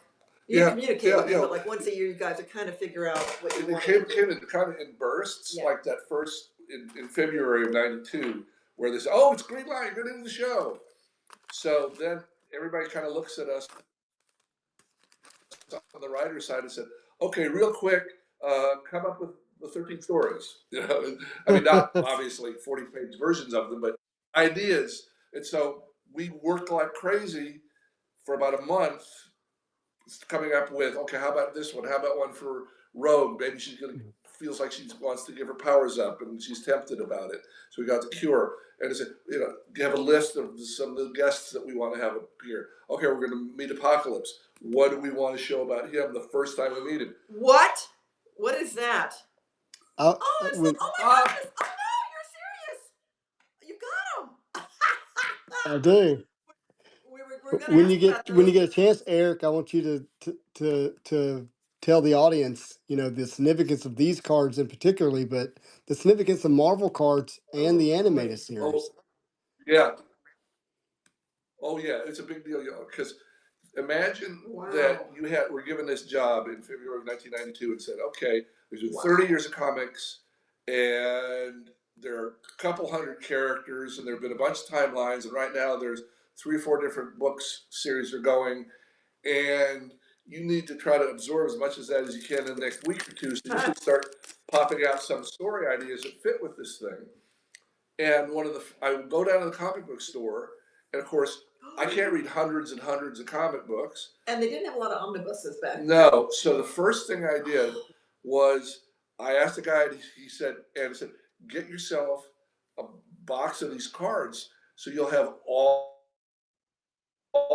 the main X-Men characters and their powers and what they look like and kind of who they are in brief, kind of like the Cliff Notes and little summaries. And that way, between that and the big book called Marvel Universe, which is came out about 88 or 89, that had all the characters listed and who they liked and who they didn't like and who they fought against and what their powers were, what their history was. So it was like being sent to the library. And half of the library for me was getting the set 1992 set of those cards at the local comic book store and going through them. And then as writers came on the show, if they knew the X-Men, I'd say great. If they didn't know the X-Men, I'd say get yourself a set of cards. That is awesome. Because it had it was the bullet point information of each character. And what those cards are that you just showed off. And again, when are you out of your house? You don't have a security system, do you, or dogs? I have a good camera system. Those are Eric's. Those are the ones that I used when we were laying out the first season. Those are Eric's original cards that signed and gifted to you there, Justin. You got the original version right there. Yeah. So, guys, whenever I found out that Eric still had his original source material of Marvel cards that he used to reference and create X-Men the animated series, I was like, I have to have some of those. And I'm so grateful to be able to pair two of my favorite childhood things together. Well, I guess really three things now because of our friendship. But Marvel cards, X-Men the animated series, and you guys, and have those is so special to me. Hey, can I ask a kind of a card question? Because I don't know hardly about this, but okay, between you and me, when you're opening the packs, and so far I think you've pulled two of the Sentinel, the red Sentinel cards with the like Morph. Can you sense a weight difference in the pack? Because you said it's a thicker card than I'm just trying to come up with. No, that's a great question. It's a thicker card, but because it's thicker, that pack only had 2 cards. So this card kind of represents 4 other cards. So you can't really tell initially, but yeah. Wow, I didn't realize you only got 2 if you got the cool cards. Because I mean that's reasonable, but yeah. So it ends up being the similar thickness overall. But there are some cards have metal cards in them. And you can certainly tell, but even then they manipulate how many cards are in the pack to try to. I mean, the weights are like within grams of being the same. They're not like completely different. They figured that out. I'm sure they know what they're doing. Yeah, the higher end products that have like variety sizes and elements, they typically put those in boxes, not packs. So you're like really like open up a briefcase almost. That way, that kind of hides some of the weight stuff. Right. So when you're collecting them, there's a whole new set that comes out like that. You got all this opening. There, you just immediately you open the packs and then you put them in a sleeve, right? Yeah. So the ones that are refractors that people might want to grade and try to get a pristine grade or a gem mint grade, I'm sleeving those immediately, and then the ones that are rare, that are your bigger hits, I'm sleeving those obviously as well. Oh, you got a sunspot! Oh my God! Yeah, a sunspot it's a great on. Roberto and a great little Rogue here. That is nice. And I don't know this set well enough yet, but like some of these are shorter printed. Like even though we pulled some Uncannys, the Rogue might be a short print version, but I'd have to study the checklist. Perna, thanks. I appreciate you, buddy. He's making fun of me. My daughter and I just got cast in a musical. Oh, wonderful. Yeah, we're going to be in Grease the musical. She is going to be Sandy. And I'm going to be I'm going to be Duty, one of the T-Birds. So we're going to be dancing a lot the next 2 months. speaking as a former girl, okay, Uh-huh. let me just say that I very much enjoy Grease, and I'm old enough to remember when it came out originally as a film and movie. And anyway, the point is, I never quite cottoned to the idea that Dear Sandy completely changed herself over so that she was then adorable and acceptable and white hot at the end of the movie for the sake of John Travolta. I'm just saying. I'm just Nope. saying. I'm with you. I'm with you. But she's excited about putting on that patent leather Oh pants no. and red high heels. Yeah, and the singing and the dancing. Oh my God, that's exciting. That's very exciting. But she is incredible, and I get to it allows me to spend time with her. So Oh, that's Yeah. nice. I'm That's Oh yeah. what's that, Eric? I was just gonna say, did we tell you the family news on our side? Both of our boys just, along with their lovely wives, just our first grandbabies a few months ago. Yeah, Are you serious? I did not know that. grandbabies in two. Oh, the Christmas card's going to look a lot different this Yeah. year. It is. It is. Yeah, Henry William and Elizabeth Rose. Mhm. Oh, wow, So- what great names. I love the traditional names. Well, and Henry was kind of a bit of a nod to Hank McCoy. They admit that, but Oh, yeah, it was very, very. It's wonderful. We think X-Men's fun, but grandparenting is much funner. I hear it's the best thing ever. I'm not trying to It rush is. to it, but I hear it's It the is. best. Yeah. Don't. You don't need to rush. Both our boys were at least 30 when they had their babies. So. Yep. Okay, well, I'm with you. Tell your daughter not to rush. That's right. Hey, so why do you, or let me say it a better way. Cyclops, sometimes he gets a lot of heat, Yeah. but he's on an uprise in popularity after X-Men 97. What do you think is Absolutely. like the difference between Cyclops and X-Men 92 versus an X-Men 97? Couple things. One is just simply this shows you how personal this stuff can be. The gentleman, the showrunner for the first season, Bo DeMaio, he really liked Cyclops. Cyclops was his favorite X-Men, and so when he's writing stories, he's going to lean into that. And I think part of it is Xavier left. Xavier's gone, and someone needed to take charge. When we had Xavier gone for 2/3 of season 2, we had it kind of chaotic, and nobody really stepped up. And Cyclops tried a little bit, other people did, Storm did, but we wanted it kind of fluid because we knew Xavier's coming back by the end of the season. But in this case, they all think he's dead. And the core, the team is struggling. And I think in the mind of the writers, they thought, someone needs to really step up and take center stage and be in charge of the X-Men. And let's make it be Cyclops, good, bad, or indifferent, because we know he's not perfect, but we know he could be more of a dynamic hero than we sometimes let him be. Right. And I think when we were writing, Wolverine was such a strong character that he tended to push other people out of the way. Not because he's a jerk, just because he's so colorful and so compelling, and so he's like everybody's id bursting out of them, saying exactly what he wants to say and doing exactly what he wants to do. And what 8 or 10-year-old boy doesn't want to just do that? Yeah, and so Right. I think Cyclops got put a little to the side in that, and Bo just decided, no, this season's going to be Cyclops' season, and so that was a creative, instinctive, personal choice by the showrunner.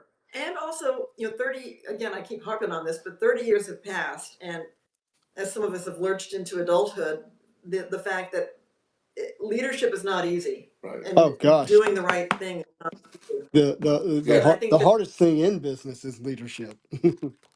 Yeah. And I think I think people have warmed in a way to what Cyclops does. Yeah.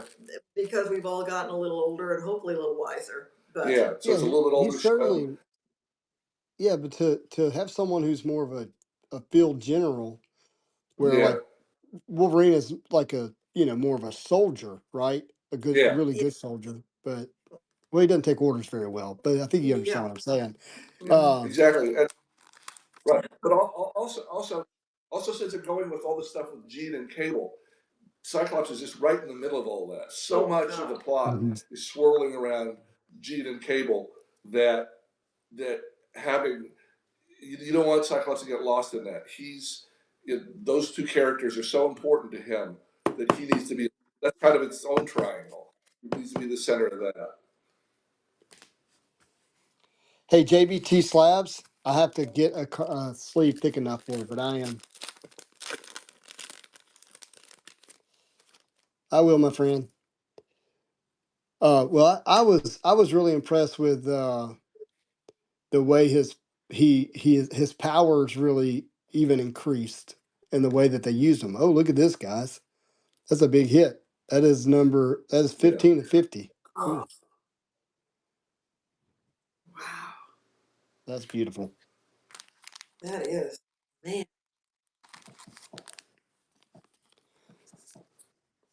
Especially Cyclops' superhero landing that he did with his blast falling out of the Blackbird. Oh yeah. We've had a lot of fun with 97 going, wow, that's Yeah. that's so cool. If we had tried to do that, the animation would have looked silly, and it wouldn't have been effective.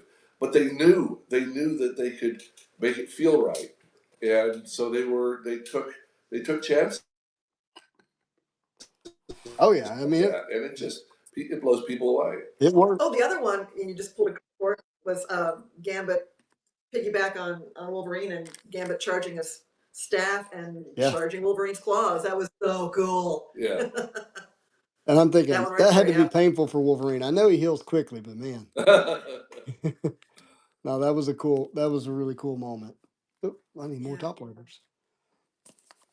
Well, I'm looking forward to the how do I say it? I like the word mythology. I think when we look back, however many years in the future, we look back to this time period, we're going to realize that these comic book heroes are our modern mythology, and Yeah. it's our modern, Zeus and Hercules and so forth and so on is Wolverine and Spider-Man and Magneto, Yeah. right? Like these are our modern mythology. I'm going to agree with you. And just that's how we tell stories to each other, how we communicate things. And speaking of communicating, I'm not going to communicate about will the Imperial Guard and the Brood be making a return appearance? Keep watching. That's all we can. We say nothing about future episodes. We say nothing about future seasons except season 2 and season 3 We're not trying to. happening. That's We're it. not trying to end Boom. up on Yahoo Don't even- News again. Yeah.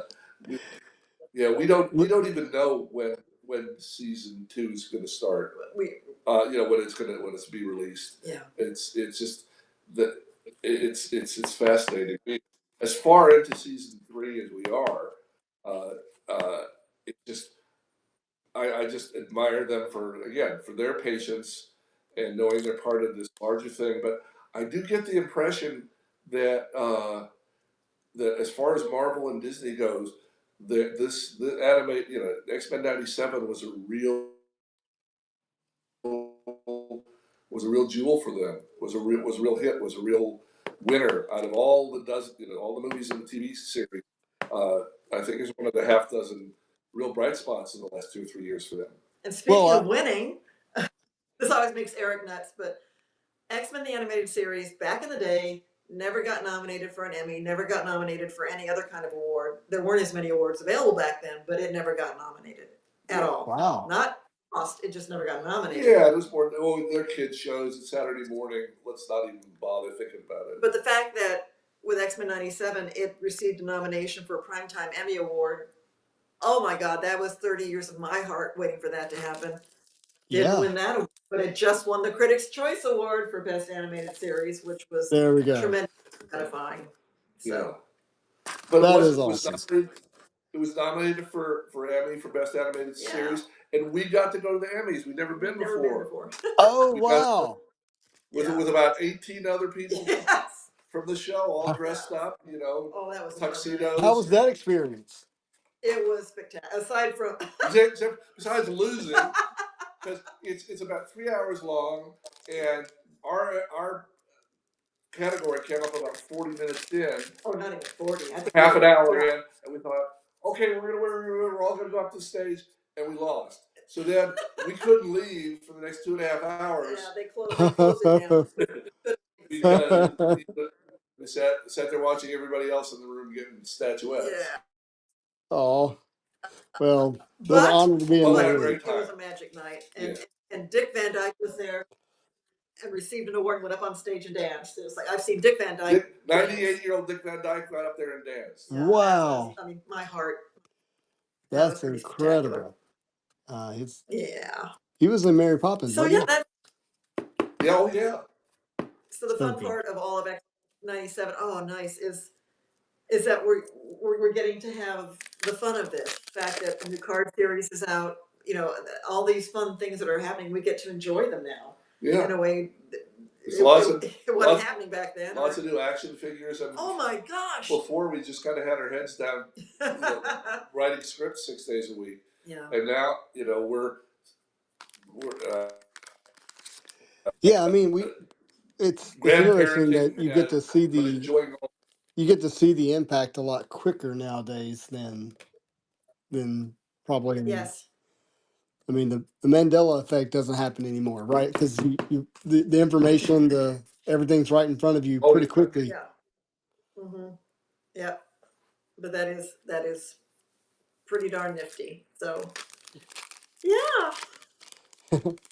Well, guys, I Also- really appreciate you coming to hang out. Ooh, we got a big hit. If you want to hang out just for a second and see this card. Okay, Ooh, okay. Oh. This will be one we'll send this Oh. off with. This Look is at you, that. Eric. Professor There you go, X. it's Xavier. And then what is that? Wow. What is that Oh card? my God, that is insane. I don't really know. It's an Let's X. see. An X and a circle. Let's Is see that if the I only can. one you've seen that's been card that's not a rectangle? I've never. Yeah, it's what is this called? Maybe somebody in the chat knows. CA. That's Children of the. This is Children of the Atom. Oh, that Children of the is so cool. That is That cool. is so cool. These are 1 in 194 packs. Oh, there you go. Yeah. There we go. That's a big hit. And I asking here. Oh, I see young Hercules in the background. yeah. Did you guys work on that show, or are you just trolling Justin? Hello, excuse us. Yeah. Okay, so you need to know the We context. were here. showrunners on Young Hercules. Yeah. Uh, No, we don't. I'm happy to just embarrass you. that is funny. I didn't realize that was back there. But the community has. I opened up some boxes of cards that pulled, and I pulled some not very good Hercules sketches back to back. And these boxes were like $600 boxes. They were very expensive. And the community has not let it go, and they make fun of me nonstop and call me a Hercules fan now. So that's what's happening there. Young Ryan Gosling, we can support that. You know, I mean, hey. Yeah. Hey. Well, I mean, if he would have stayed Hercules, I'd still be a Hercules fan. There you go. Oh, and I see some folks just saying they enjoyed the show then, and they're enjoying it again now. And X-Men and X-Men '97, and That's wonderful. that means the world to us to hear that. Oh, and Justin, by the way, you know that book that we came out with in 2019. Oh, not this one, but this one's available. Not previous on X-Men, but the art book, the art of X-Men the animated series. The art and making This of one. X-Men the animated They're series.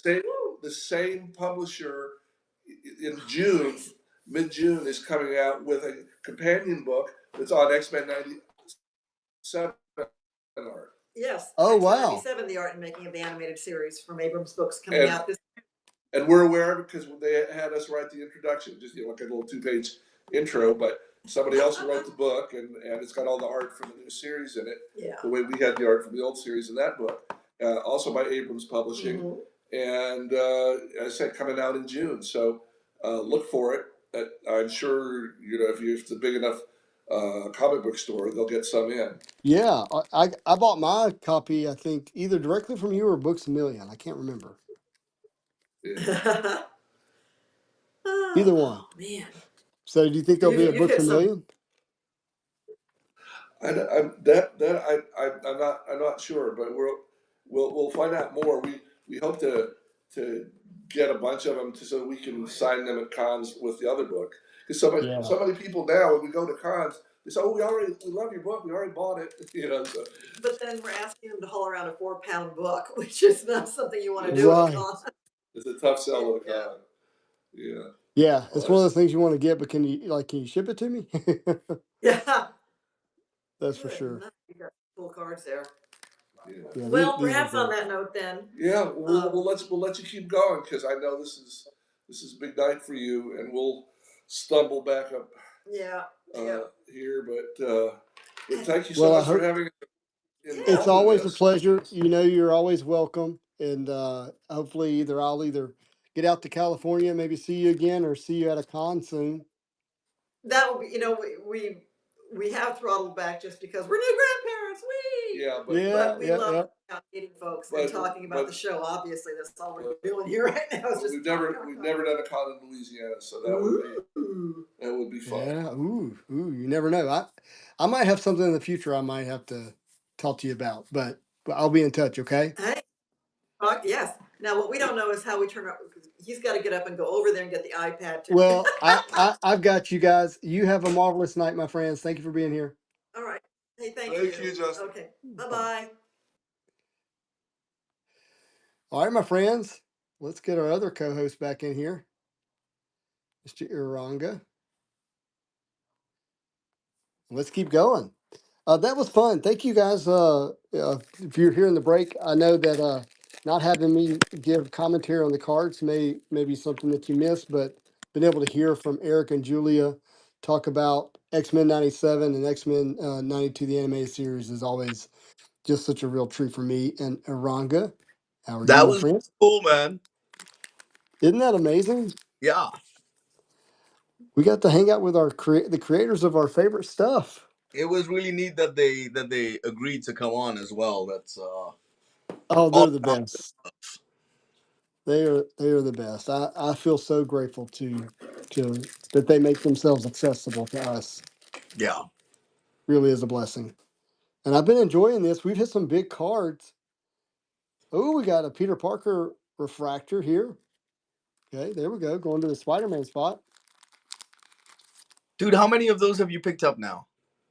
There's been a lot of refractors. I mean, look at this stack over here. Here's a big old stack. Yeah, one per box, huh? Yeah. One of many per box is what it should have said. Maybe they meant one per pack. I'm really surprised at the amount of Remember It inserts and what else is it? Previously on X-Men. Really surprised at the amount of those. I had no idea they had that many in there. Ooh, what do we got here? Ooh, Daredevil. Number 119 of 199. That's cool. Going to the Daredevil spot and another greatest hits. That's shown up a lot too. Cable and Jean Grey and Cyclops. Ooh, and this is our first base Dark Phoenix that we've seen. Some of these are like more rare. So and I haven't been able to really speak to that. Let me see here. Go to the checklist. So if I go to Dark Phoenix Destroyer is a rare. So that's cool.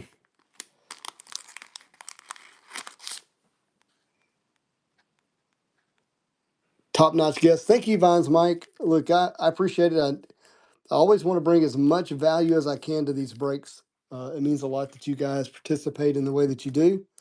And so I always want to make sure you get more than just the cards if I can help it. That's a cool Sweet. card. That is a cool card. Happy for the Daredevil spot. So we've hit, I think, 3 out of 50s. Is that out of 50? Yeah, that's out of 50. Yeah, we've hit 3 out of 50s so far, which is great.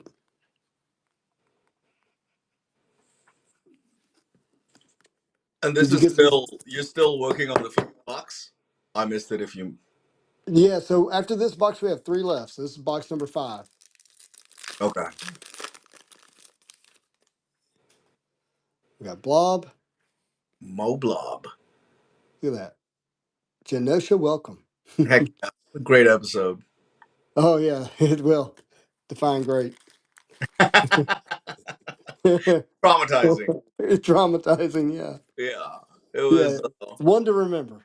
They just lulled you into this false sense of kumbaya, and then. Exactly. You said it earlier. There can't be any spoilers. No, I mean, it's been a year. Come on. Yeah. Like, no spoil.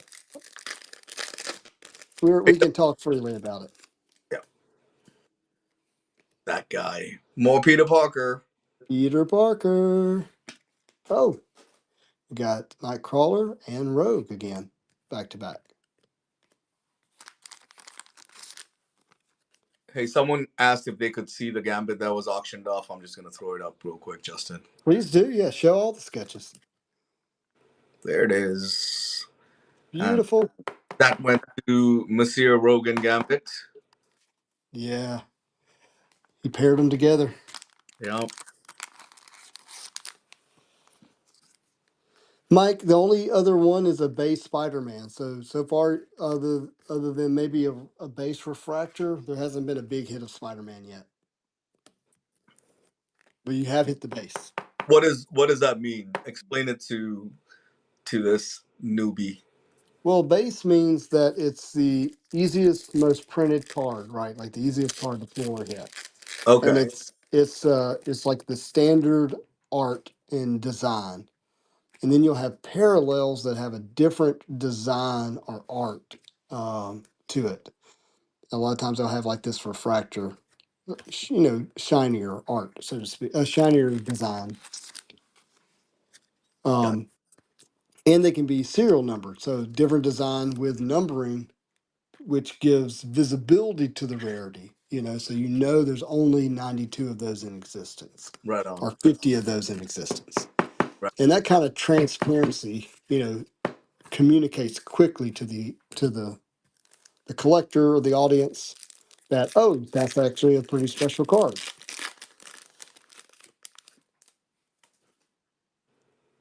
Strong Our guy. hit is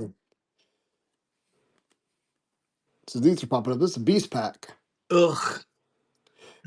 Hey, you heard Julia, her favorite character, Beast. They even named her grandchild Henry. Oh, was it? Oh, that's right. I think I purposely erased that from my memory. Right. Oh, I'm sorry. One rip says, are they rare? Yes. The answer is that to even hit one is like 1 in 810 packs or something like that. And then they get more rare from there. See, Andrew Lego's with me. Like, he thinks Beast is hot garbage too. Okay. Oh, he's a smart kind fella.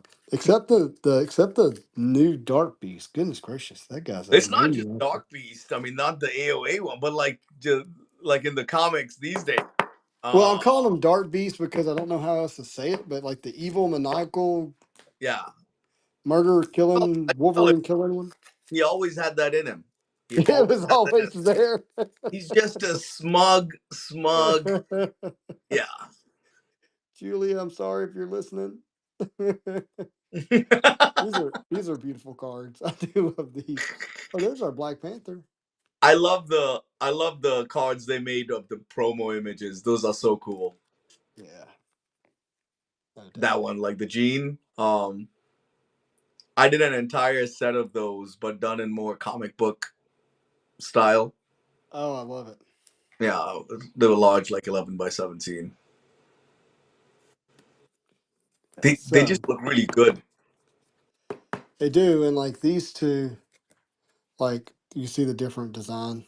Yeah, and just for anyone who's curious, the artist is Amelia Vidal, and some of the promo stuff is a combination of Amelia Vidal and Tim Wilkins, I believe. Oh, yeah, thank you for that. They did most of the original art for the design work on X-Men 97. Really, really fun stuff. Beast, Mike, are you asking if I have any Beast cars I want to get rid of, or are you asking if Aranga has any Beast cars he wants to get rid of? If I had Beast cards, I would have sacrificed them on a I actually have a whole really nice. day at a fire pit. I actually have a really nice Beast card. I have one of the Kith cards that you get when you bought the shoes. Yeah. Fragnito says hate sketch it. So he's telling me to hate sketch Beast. We got another thick card here, guys. Another Sentinel scan, this time Sebastian Shaw. And we got a Ooh. Refractor of Titan. We hit the gold Sentinel scan out of 50 earlier. I don't think this is going to fit. I'm going to try. Different thickness? No, it is still thick. See if I can. I don't think I can fit this in here. Need to go. Hold on while I go grab some thick sleeves. 1 second. All right. While Justin's doing that, anyone in the stream who's actually a fan of Beast, please speak up. I'd like to know who you are.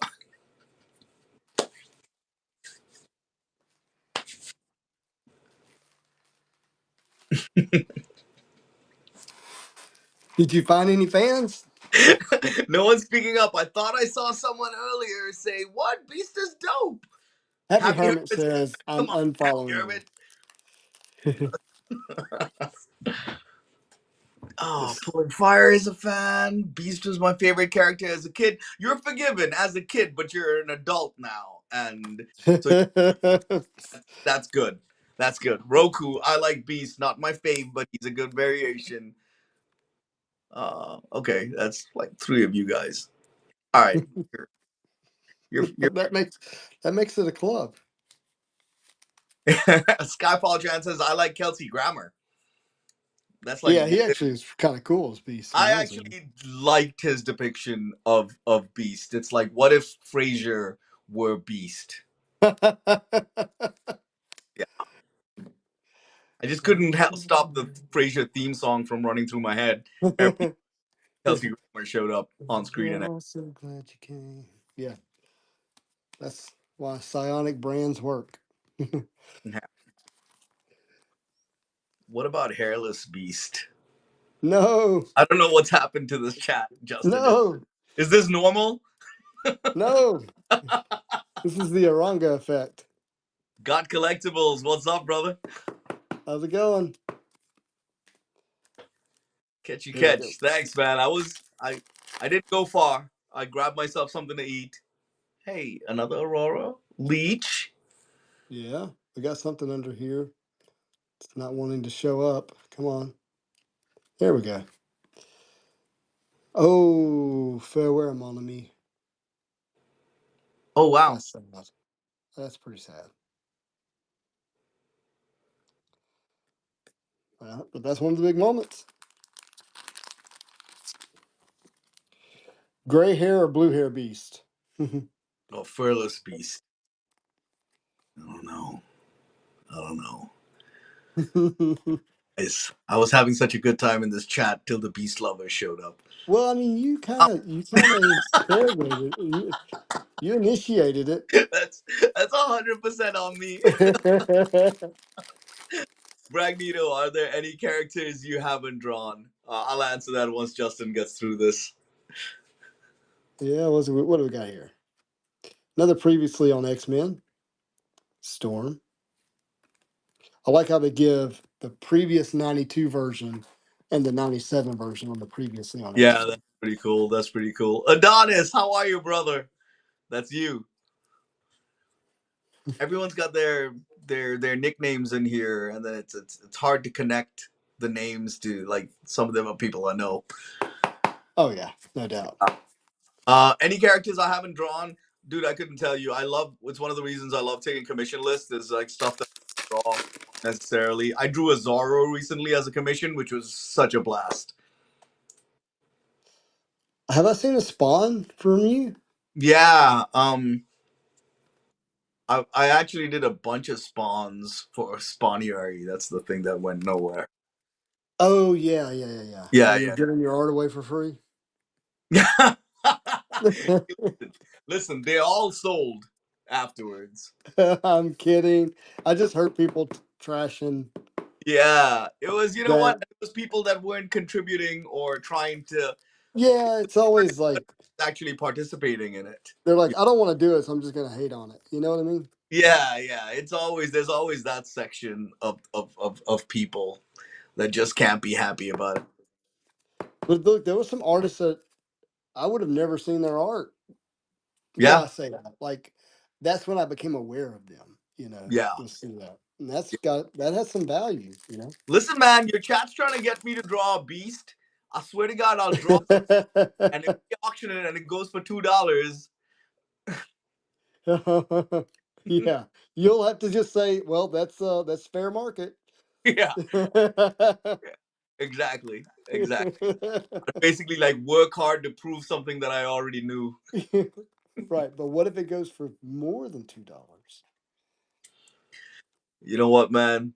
At some point, capitalism wins. So I know a like massive beast collector. Like he's got a incredible collection. You're not talking about Jason Wood, are you? No, I'm talking about one of the Gasberg brothers. You got Jake and David. Is it David? Yeah. One's a Magneto collector and the other one's a beast collector. Okay. He's like a serious collector. Like Gotcha. Yeah, I know one guy too. He's a commission collector, Jason, and he collects a ton of beast as well. it's like, what suit do you like best? What suit? They're all the same. Yeah. Beast? Oh yeah. Yeah. And I think someone in this chat, man, was like trying to come up with like a version of like Beast birthday suit Beast. No, is that Perna? Was that Perna? I don't know. Birthday suit Beast is just yikes. Every beast is actually Mystique. No, let's not have Beast. No. Oh, that explains the blue fur. Ugh. It's just this. It's a Mystique unshaved. I will say this chat has gone off the rails. All my fault. Oh, that's funny. Oh, that's funny. All right, another Magneto. Previously. Hey, I mean, those there? are coming out a lot more than I thought they would. Oh. C. Nelius. So when did you know that art and drawing was your passion? I don't know. I've been drawing since my folks entered me into an art contest when I was 5, and but I didn't start into my teens. I was drawing a lot. I'll let Justin get through this. Another Callisto. Oh no, you keep talking, man. Oh, you're doing great. I'm I'm going to ask you the hard-hitting question that everyone really wants to know after this. Ooh, that's funny. After so I would draw like every day up until my teens, and then I went to college and all of that fell off. And then really it was when the pandemic hit and I was, there were lockdowns and stuff. I was at home a lot, and I was like, hey, let's start drawing again. And yeah, after so things turned into like commissions and then published comic work from there, and that's the short version of the story. Well, what we all really want to know is how did you convince such a beautiful woman to marry you? Oh, it wasn't my art skills. Let's put. This pack feels different. If you ask her, oh, what's that? This pack feels different. Uh-oh. It's got 6 cards instead of 5. Huh. So, but you said if you asked her, ooh, beautiful. If you asked her, I know the answer to this because because I'm not the first person to ask. I know. yeah, I'm beast in our relationship. Let's put it that way. Yeah. When she'll tell you it's from dancing. What? Yeah. I didn't Yeah, know I you can cut a rug, danced. man. That's kind of how we were friends before, and then we'd all go See, clubbing man. and stuff. See, This was man. back in This the is days why you need to be dancing. we would still go to nightclubs, and we would remember those. Oh, right on cue. Out Oh, of 97, Uncanny Beast. Oh, you can't script it. oh. Oh, and a beautiful Gambit right behind it. I like this insert. Man, that is so good. What song were you dancing to when you won your wife over? It's probably Usher. Oh my gosh, you're dancing to Usher? Yeah. 7 o'clock on the dot. No, yeah. It was probably. Oh my God, baby. Yeah. Yeah, that was probably. I'm in my drop top. I'm very confident in this answer because I think she's been asked before. I love that. Yeah. Oh, oh, that's great. That is fantastic. Oh, we're going to replace Rogue here with Beast. Look at all this Beast. Like out of 50, out of 97. What a waste of card stock.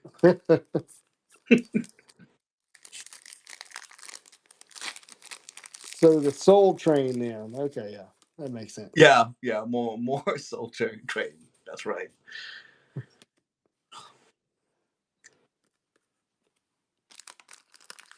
Well, I did not win my wife by over by dancing. I mean, you guys have been together a long time, though. Since August of 1999. Yeah, y'all were babies. We were. She was 14, I was 15. Yeah. I didn't start dancing until I was 39. So but it was with the stars. yeah, Dancing with Louisiana Stars. What Yeah. do we got here, guys? That is number 70 out of 199. Greatest hits, Magneto Makeover.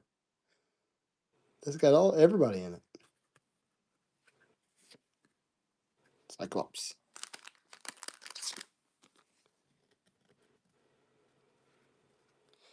Any Apocalypse so far? No, I haven't seen one single Apocalypse, oddly enough.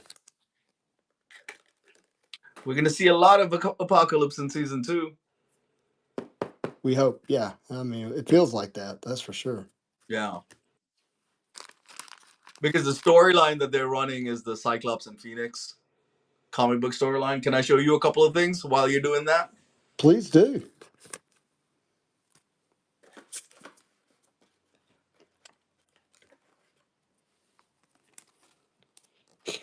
Exactly, collectibles. Exactly. It's better than a lot of the alternatives. All right. So speaking of we remember how X-Men 97 ended, right? They got shunted. Jean and Scott got shunted off into the future. So if you guys Yeah. ever read the mini Red and Slim? huh? Is that, you about, I was thinking of Red and Slim, that version of them in the future. Now it was if you guys have read Adventures of Cyclops and Phoenix. Oh, okay, I got you. Yeah, so this is kind of and this is the cover to issue 2 by Jean Ha. I got this one recently. I'm so happy with it. I love this book. And I also got the final page to the miniseries, which has got all of them. right there. Wow, dude. There's Psyche and Jean, there's Cable, there's Rachel, That's cool. Baby Cable, and he's gonna be in that next season too. So I'm like super stoked about this one. I was a huge fan of this book. Are you pumping your own art right now? This is my stuff. This is my personal collection. Kidding. Okay. Oh, guys, we got gold again. We got gold again. Oh, is it another greatest hits? And it is. Greatest hits. The Professor Schools this year. Number 32 of 50. Wow. We like our numbered hits have been a lot of the insert spots tonight. Oddly enough.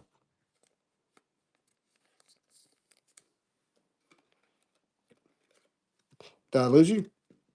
No, I'm here. Sorry. Okay, cool. No, you're good.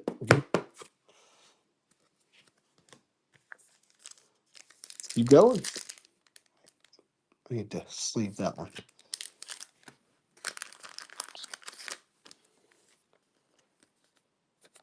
Sleeve and top load these. So we should hit at least one autograph per case based on the odds. We haven't pulled one yet. Who's From autograph? one of the voice actors. Oh, okay, cool. Okay, well, we got another hit here. That is out of 25. That is Blob, Top's Finest Destroyers. I think this is like an orange refractor or something.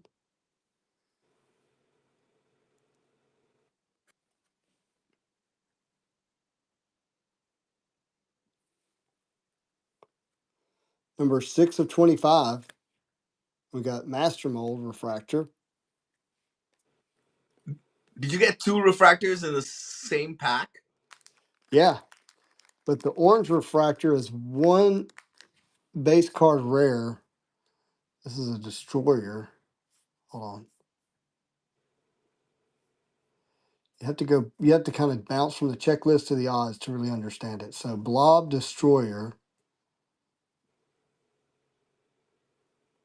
See, Control F, B, L. That is a rare. No, that's a common. Blob Destroyer is a common, which means the Blob Orange Refractor is 1 in 1,080 packs. 1,080 packs.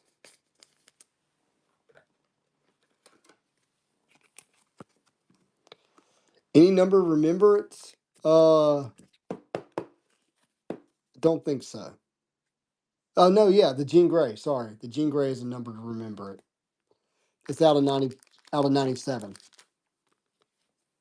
Is there anything to like, let's say you got a higher numbered of a limited number series, like, I don't know, let's say you got like 90 out of 100. Is there a value assignment to getting a lower number in that run, like 5 out of 100?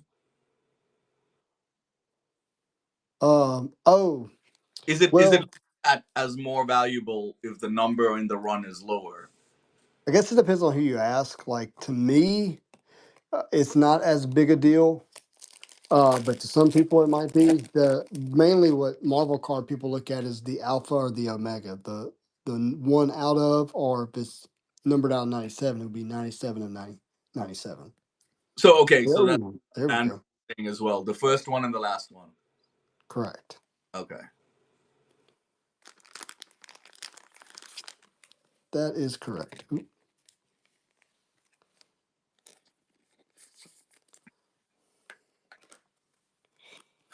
But for me, I don't put a lot of extra value on that, like some people may think you should, because I just want the best overall example of the card. And I'm not going to pay. I'm not going to pay up too much, and especially if it's like a low number hit, like the 1 of 10 might be the alpha, but I'm not going to pay a lot more for it just because because there's 10 of them. Like your odds of pulling one is 10%. Mm. Now, one of 1,000, the alpha out of 1,000, like, okay, yeah, I'm probably going to add a premium on that because you're actually 1% odds then, you know? Right, right. Loki Magnus was mentioning something. I guess it's got to do with numerology. So if you pulled a 19 out of 97, Oh, so I did pull a 19 of 97, yeah, 19 of 92 out of the 92 platinum, and I thought that was really cool because it literally just said 1992. yeah, The yeah. 92 So platinum. there is a. I guess as with most things, the value you place on it, it just all it takes is finding like-minded people who place the same worth or value to it, right? Right, and someone the other day was like, "Hey, I got all the cards that were this serial number." And it was really cool, but I never thought of it before, never heard anybody else think of it, and I wouldn't have assigned any additional value to it. But after he said it, I was like, "Oh yeah, that's kind of cool." Yeah. And now I can't remember exactly what it was, but Cyclops. Psych. Is that dagger? I mean cloak. Cloak, yeah, Yeah. they're in here, Cloak and Dagger. What did you think of Eric's response about Cyclops' popularity in X-Men 97 being because Bo DeMaio, that's his favorite character? So he kind of wrote him in better, I guess. To be honest with you, that had to be someone, right? Because he's never been given that level of respect as a character. Right? So it doesn't surprise me that someone and Bo in this case that was his favorite That's character. interesting. Two refractors back to back. Huh. This is 8 total boxes. We have one left after this box. Correct me if I'm wrong. Is that like the second pack you've opened that's had 2 refractors in it? I think so. Yeah. Justin, I can't place your accent. Are you Swedish? Only when I speak meatballs. I'm just being stupid for Tony. Gotta love him. Did you get to know Tony during OAX? Tony No, Perna? we didn't really get to meet in person, but obviously peripherally I was aware that he was there. He's a good guy. Love you too, Tony. All right, let's keep going. Would love to pull a sketch. That would be a lot of fun. I don't know that. I'm sure one's been pulled. I just haven't seen it yet. It's a nice jubilee, jubilation celebration. There's Archangel. Just Angel, right? Oh, it's Archangel in the other costume. Yeah. Cowl down. Mm-hmm. Bastion. What a cool villain he was.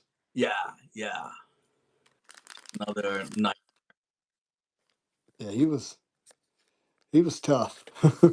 Yeah, yeah. This was Cyclops was always on par. The '90s cartoon made it look like a fancy. I would argue it wasn't just the '90s cartoon. Like the X-Men movies didn't do him any favors either.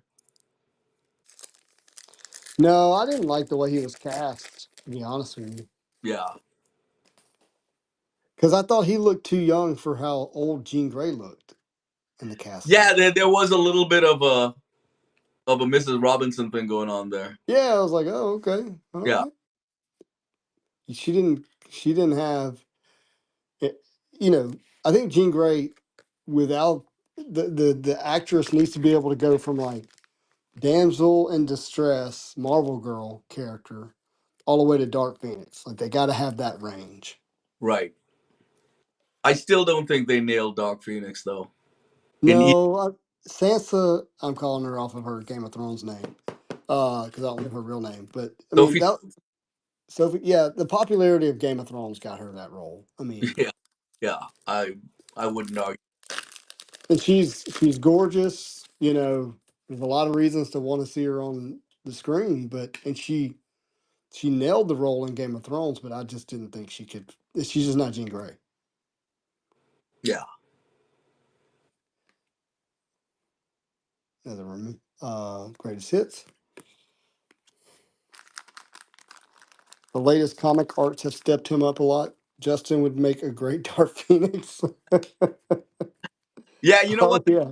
Always, not always, but it really, you can always tell when a writer is a fan of Cyclops, and it kind of sucks that it comes down to individual writers. Like, I feel like there should be, when you're writing comics, be a kind of baselines for these characters, that you can't just make him a dork just because you don't like him or whatever. Which is why I like that every writer makes Beast garbage. All that just to say that.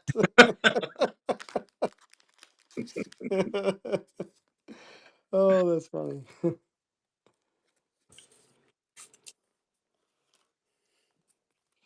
Wolverine always trying to get Jean and never gets her. That was always Scott's woman, you know. Oh yeah.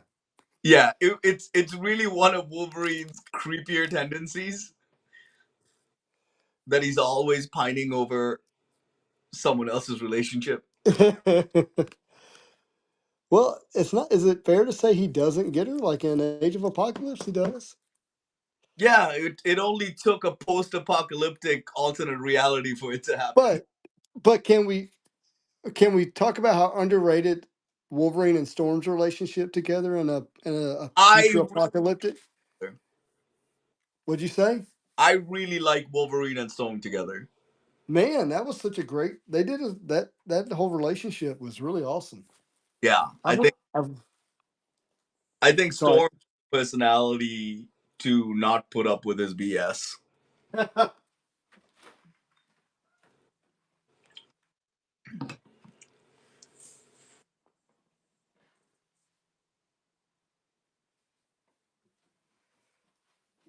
brought in so many top loaders, but it was still not enough. So I had to go grab some more.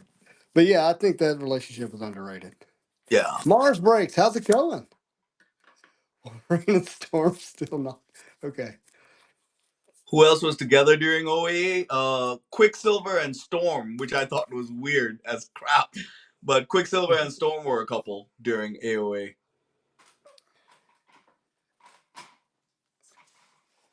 Yeah, Magneto and Rogue was a great man. The art of them two with her with short hair, him with long hair, Right. it just worked. Um, Cyclops didn't have anybody. He was a Well, Jean floated right back to Cyclops. I mean, we're talking about it at the end of in AOA. OA and in Age of Apocalypse. God. Don't remember that. I just remember them fighting. Nah, at the end of it, because she left Wolverine, Oh. like somewhere smack dab in the middle of that storyline, and then by the end of it, she was together with Psych. Did not realize that. Fight fate, buddy. Even in a post-apocalypse. She can't help it, can she? Got here. Bolivar goes prime. Cool. All right, so that is our 7th box. We got 1 box left, guys. So you would think that we would pull an auto in this next box. How many have you pulled so far? No autos. Oh, And it's 1 in 72 packs. And what is, you had 8 boxes, right? I yeah, mean, 8 8 boxes. times 12 is what, 96 or something like that? What is 8 times 12? Well, you had what, 8 boxes, and there's 8 packs per box? No, I think there's 12. Oh, 12. Okay, yeah. So yes, Yeah, according 12. to odds, you should have one. You should have had Yeah. one. 96 packs. That's right. It's getting late. I stopped doing math around 5 p.m. Okay, there we go. Best of luck, everyone.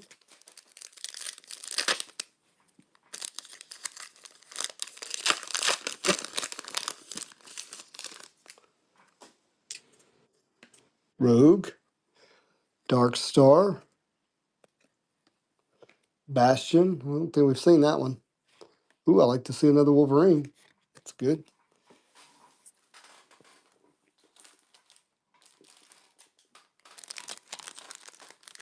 Man, it's been a nice stream after we got the initial stream stuff handled. It kind of worked out well that you had this backup stream. Oh yeah, I'm glad I did. Yeah. I just hate yeah, anyways, yeah. I worked hard on that other stream. No. Showing up. But in the universe of possibilities, it could have been so much worse. Yeah, no doubt.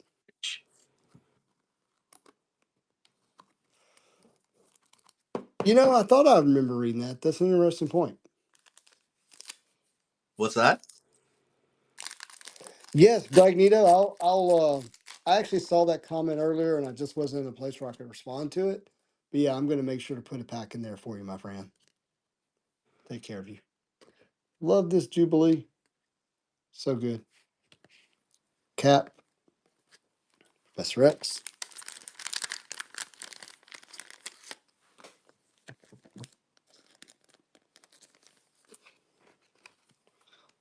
You saw a sketch on Wolverine going for $5,000 on eBay, like from this product? Yikes. That's nuts.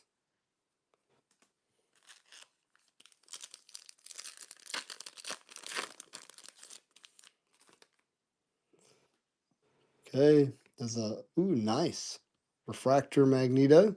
That's pretty cool. Yeah, it looks great. And then Gene Doe, the greatest hits.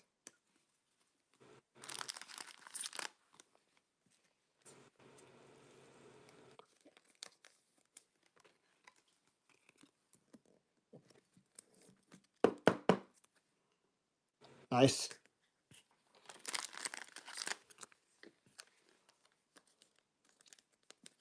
You never told me what you went and ate for supper earlier. My wife made this orzo pasta. This is gonna sound like sad, but it's like orzo, and the chicken in it is buffalo chicken, and it's phenomenal. So that's what I had. Oh, that sounds good.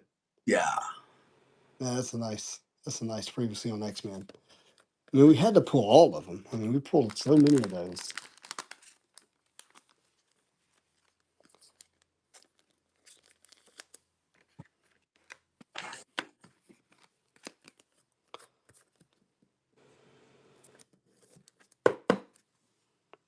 There we go.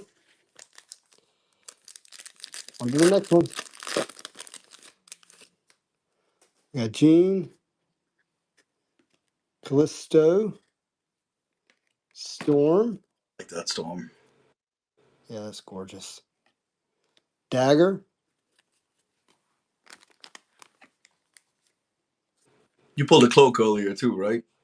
I did, yeah. So we got Pair those nice up. little combo.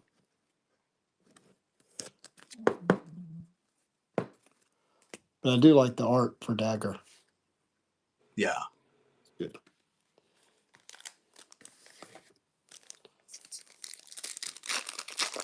The odds of pulling a high value targets in this set seem very similar to that of 92 Platinum. Am I wrong? I haven't opened enough to really answer that. But you're pulling a lot more number cards in this than I did in Platinum. That's for sure. Or at least that's what I think.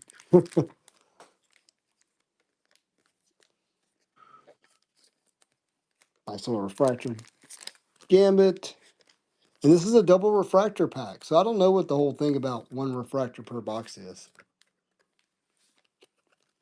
Because when I first read that, it made me very nervous. Because that's not enough hits. But we're certainly getting more than that.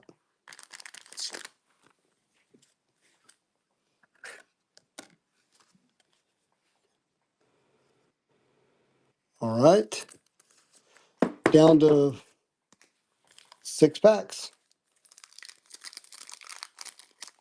Double refractor is normal for tops in a pack. Okay.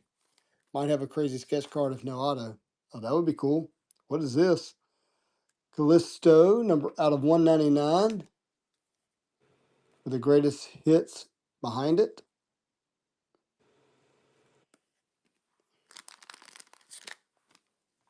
Yeah, I'm definitely going to go back and rewatch the series. After opening this, it just makes me want to do it.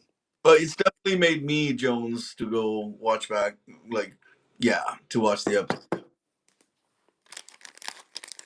Has there been any conversation of when the next season's coming out? I thought I saw something recently. Eric and Julia did not want to say anything. Didn't want to get Oh, in trouble. But I was pretty sure I saw something recently. And guys, we'll go over all the top loaded hits after these last packs here shortly.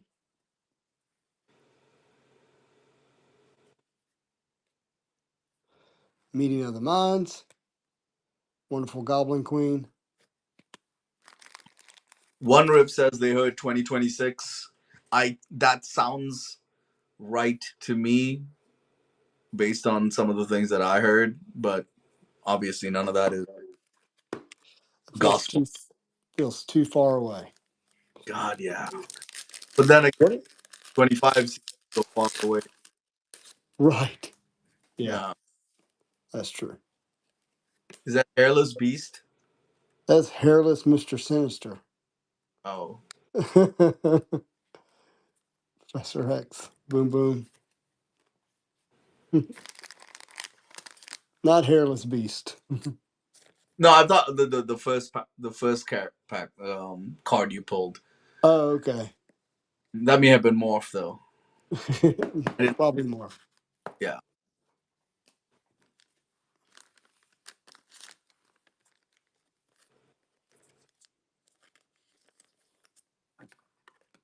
All right, down to 3 packs, my friend. Dun dun dun. Ooh, surely we're gonna hit an auto. That would be crazy if we didn't.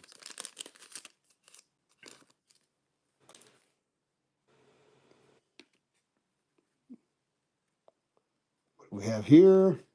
Another Jubilee. Previously on X-Men. Spiral. Then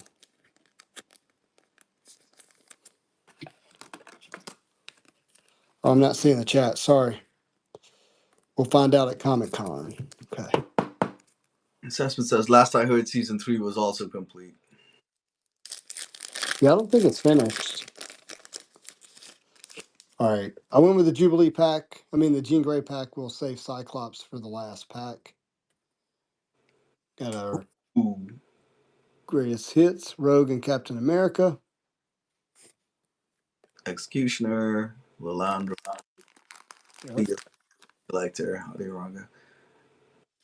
Hey, how's it going? I'm sorry. I'm sure we met, and you told me your real name. Jeremiah. What's that? Jeremiah. Jeremiah. Okay. All right, it's our last pack, everybody. This was a ton of fun. Oh, here we go. Here we go. Uh-oh. What is that? Oh, we did hit an auto.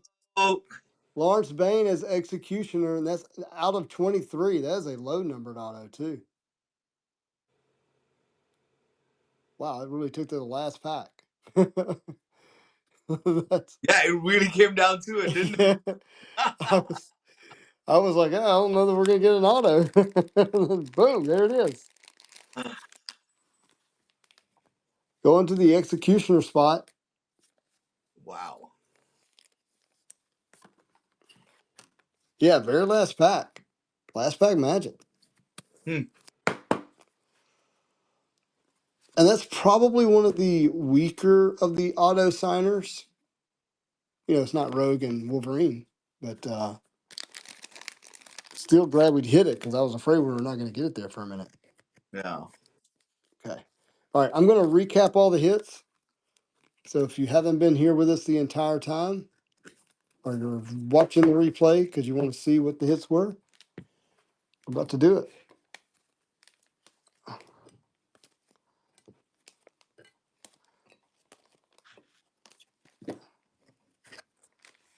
go. It's a lot of them, so give me a second.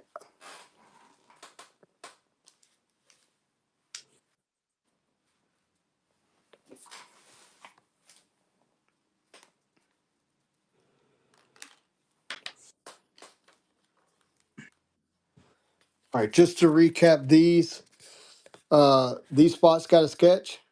Dun dun dun dun dun. We got the Wolverine. Forge got the Rogue sketch. Blob got the Psylocke sketch.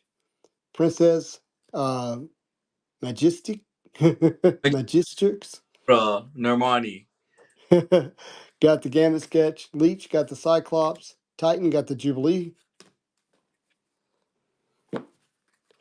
And we got Sentinels. Greatest hits. Previously on X-Men. Previously on X-Men. Professor X. Greatest hits.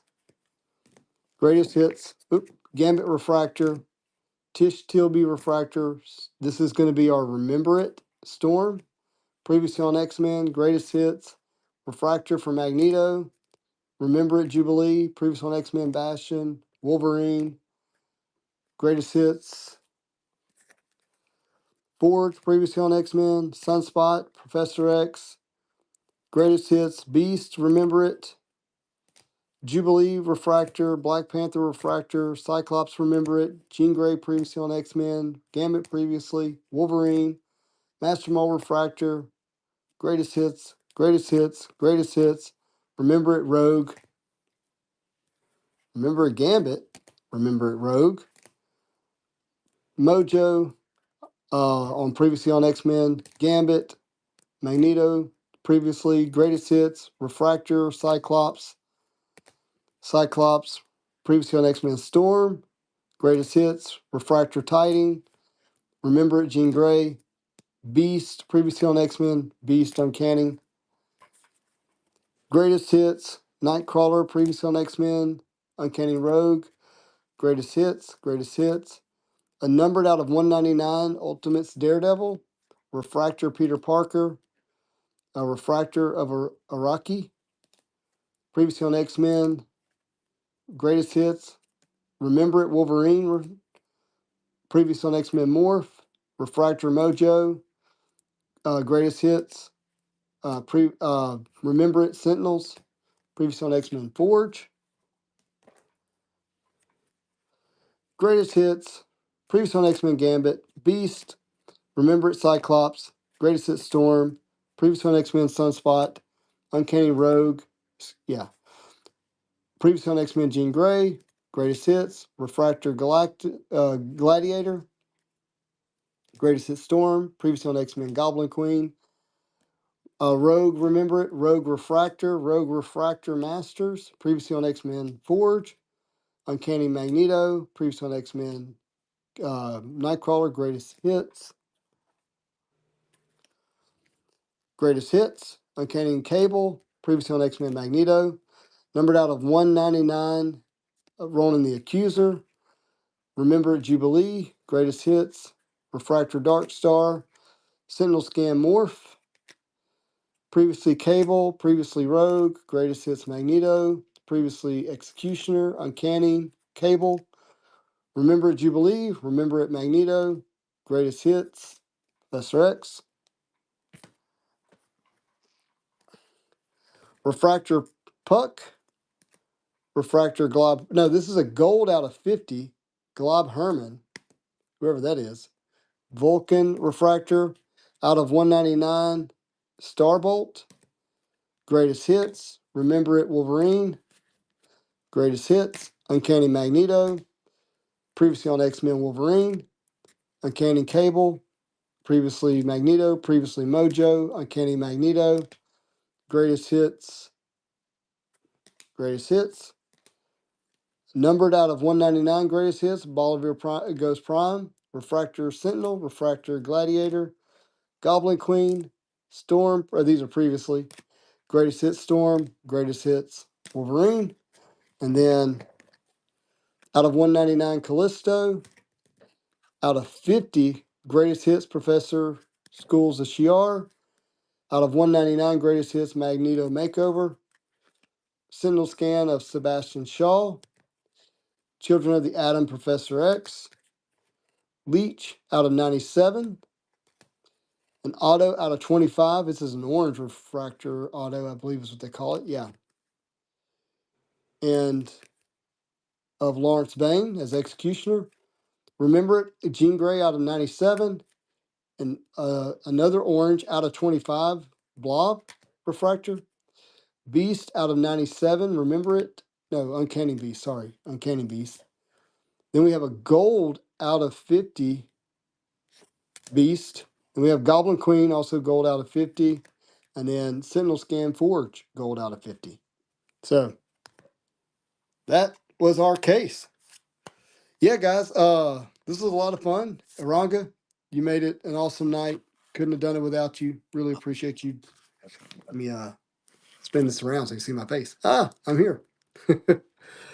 Hope we get to do it again soon. I'll get with you on the next case and on the gold team and putting all that together. So, guys, Wolf, turn it back. Hey, watch me open. That's my pal.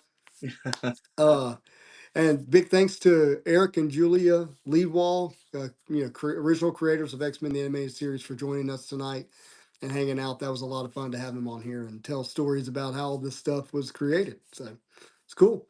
Yep. All right. Well, Arang, any final words? Where can people find you at? I'm mostly I'm on Facebook under Aranga D Art. I'm on Instagram, Aranga D Art, fairly easy to find. That's where I usually share all my stuff. This was a ton of fun. Met a lot of cool new people. Let's keep it going. The next time I'm on, We'll do it again. All right, all we're right. gonna find somebody to raid Aranga. You probably have no idea what that means, but we're gonna jump into somebody's stream. And let's go say hello to Alonzo.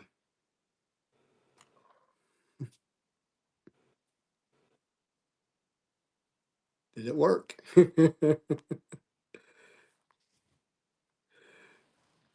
think it worked.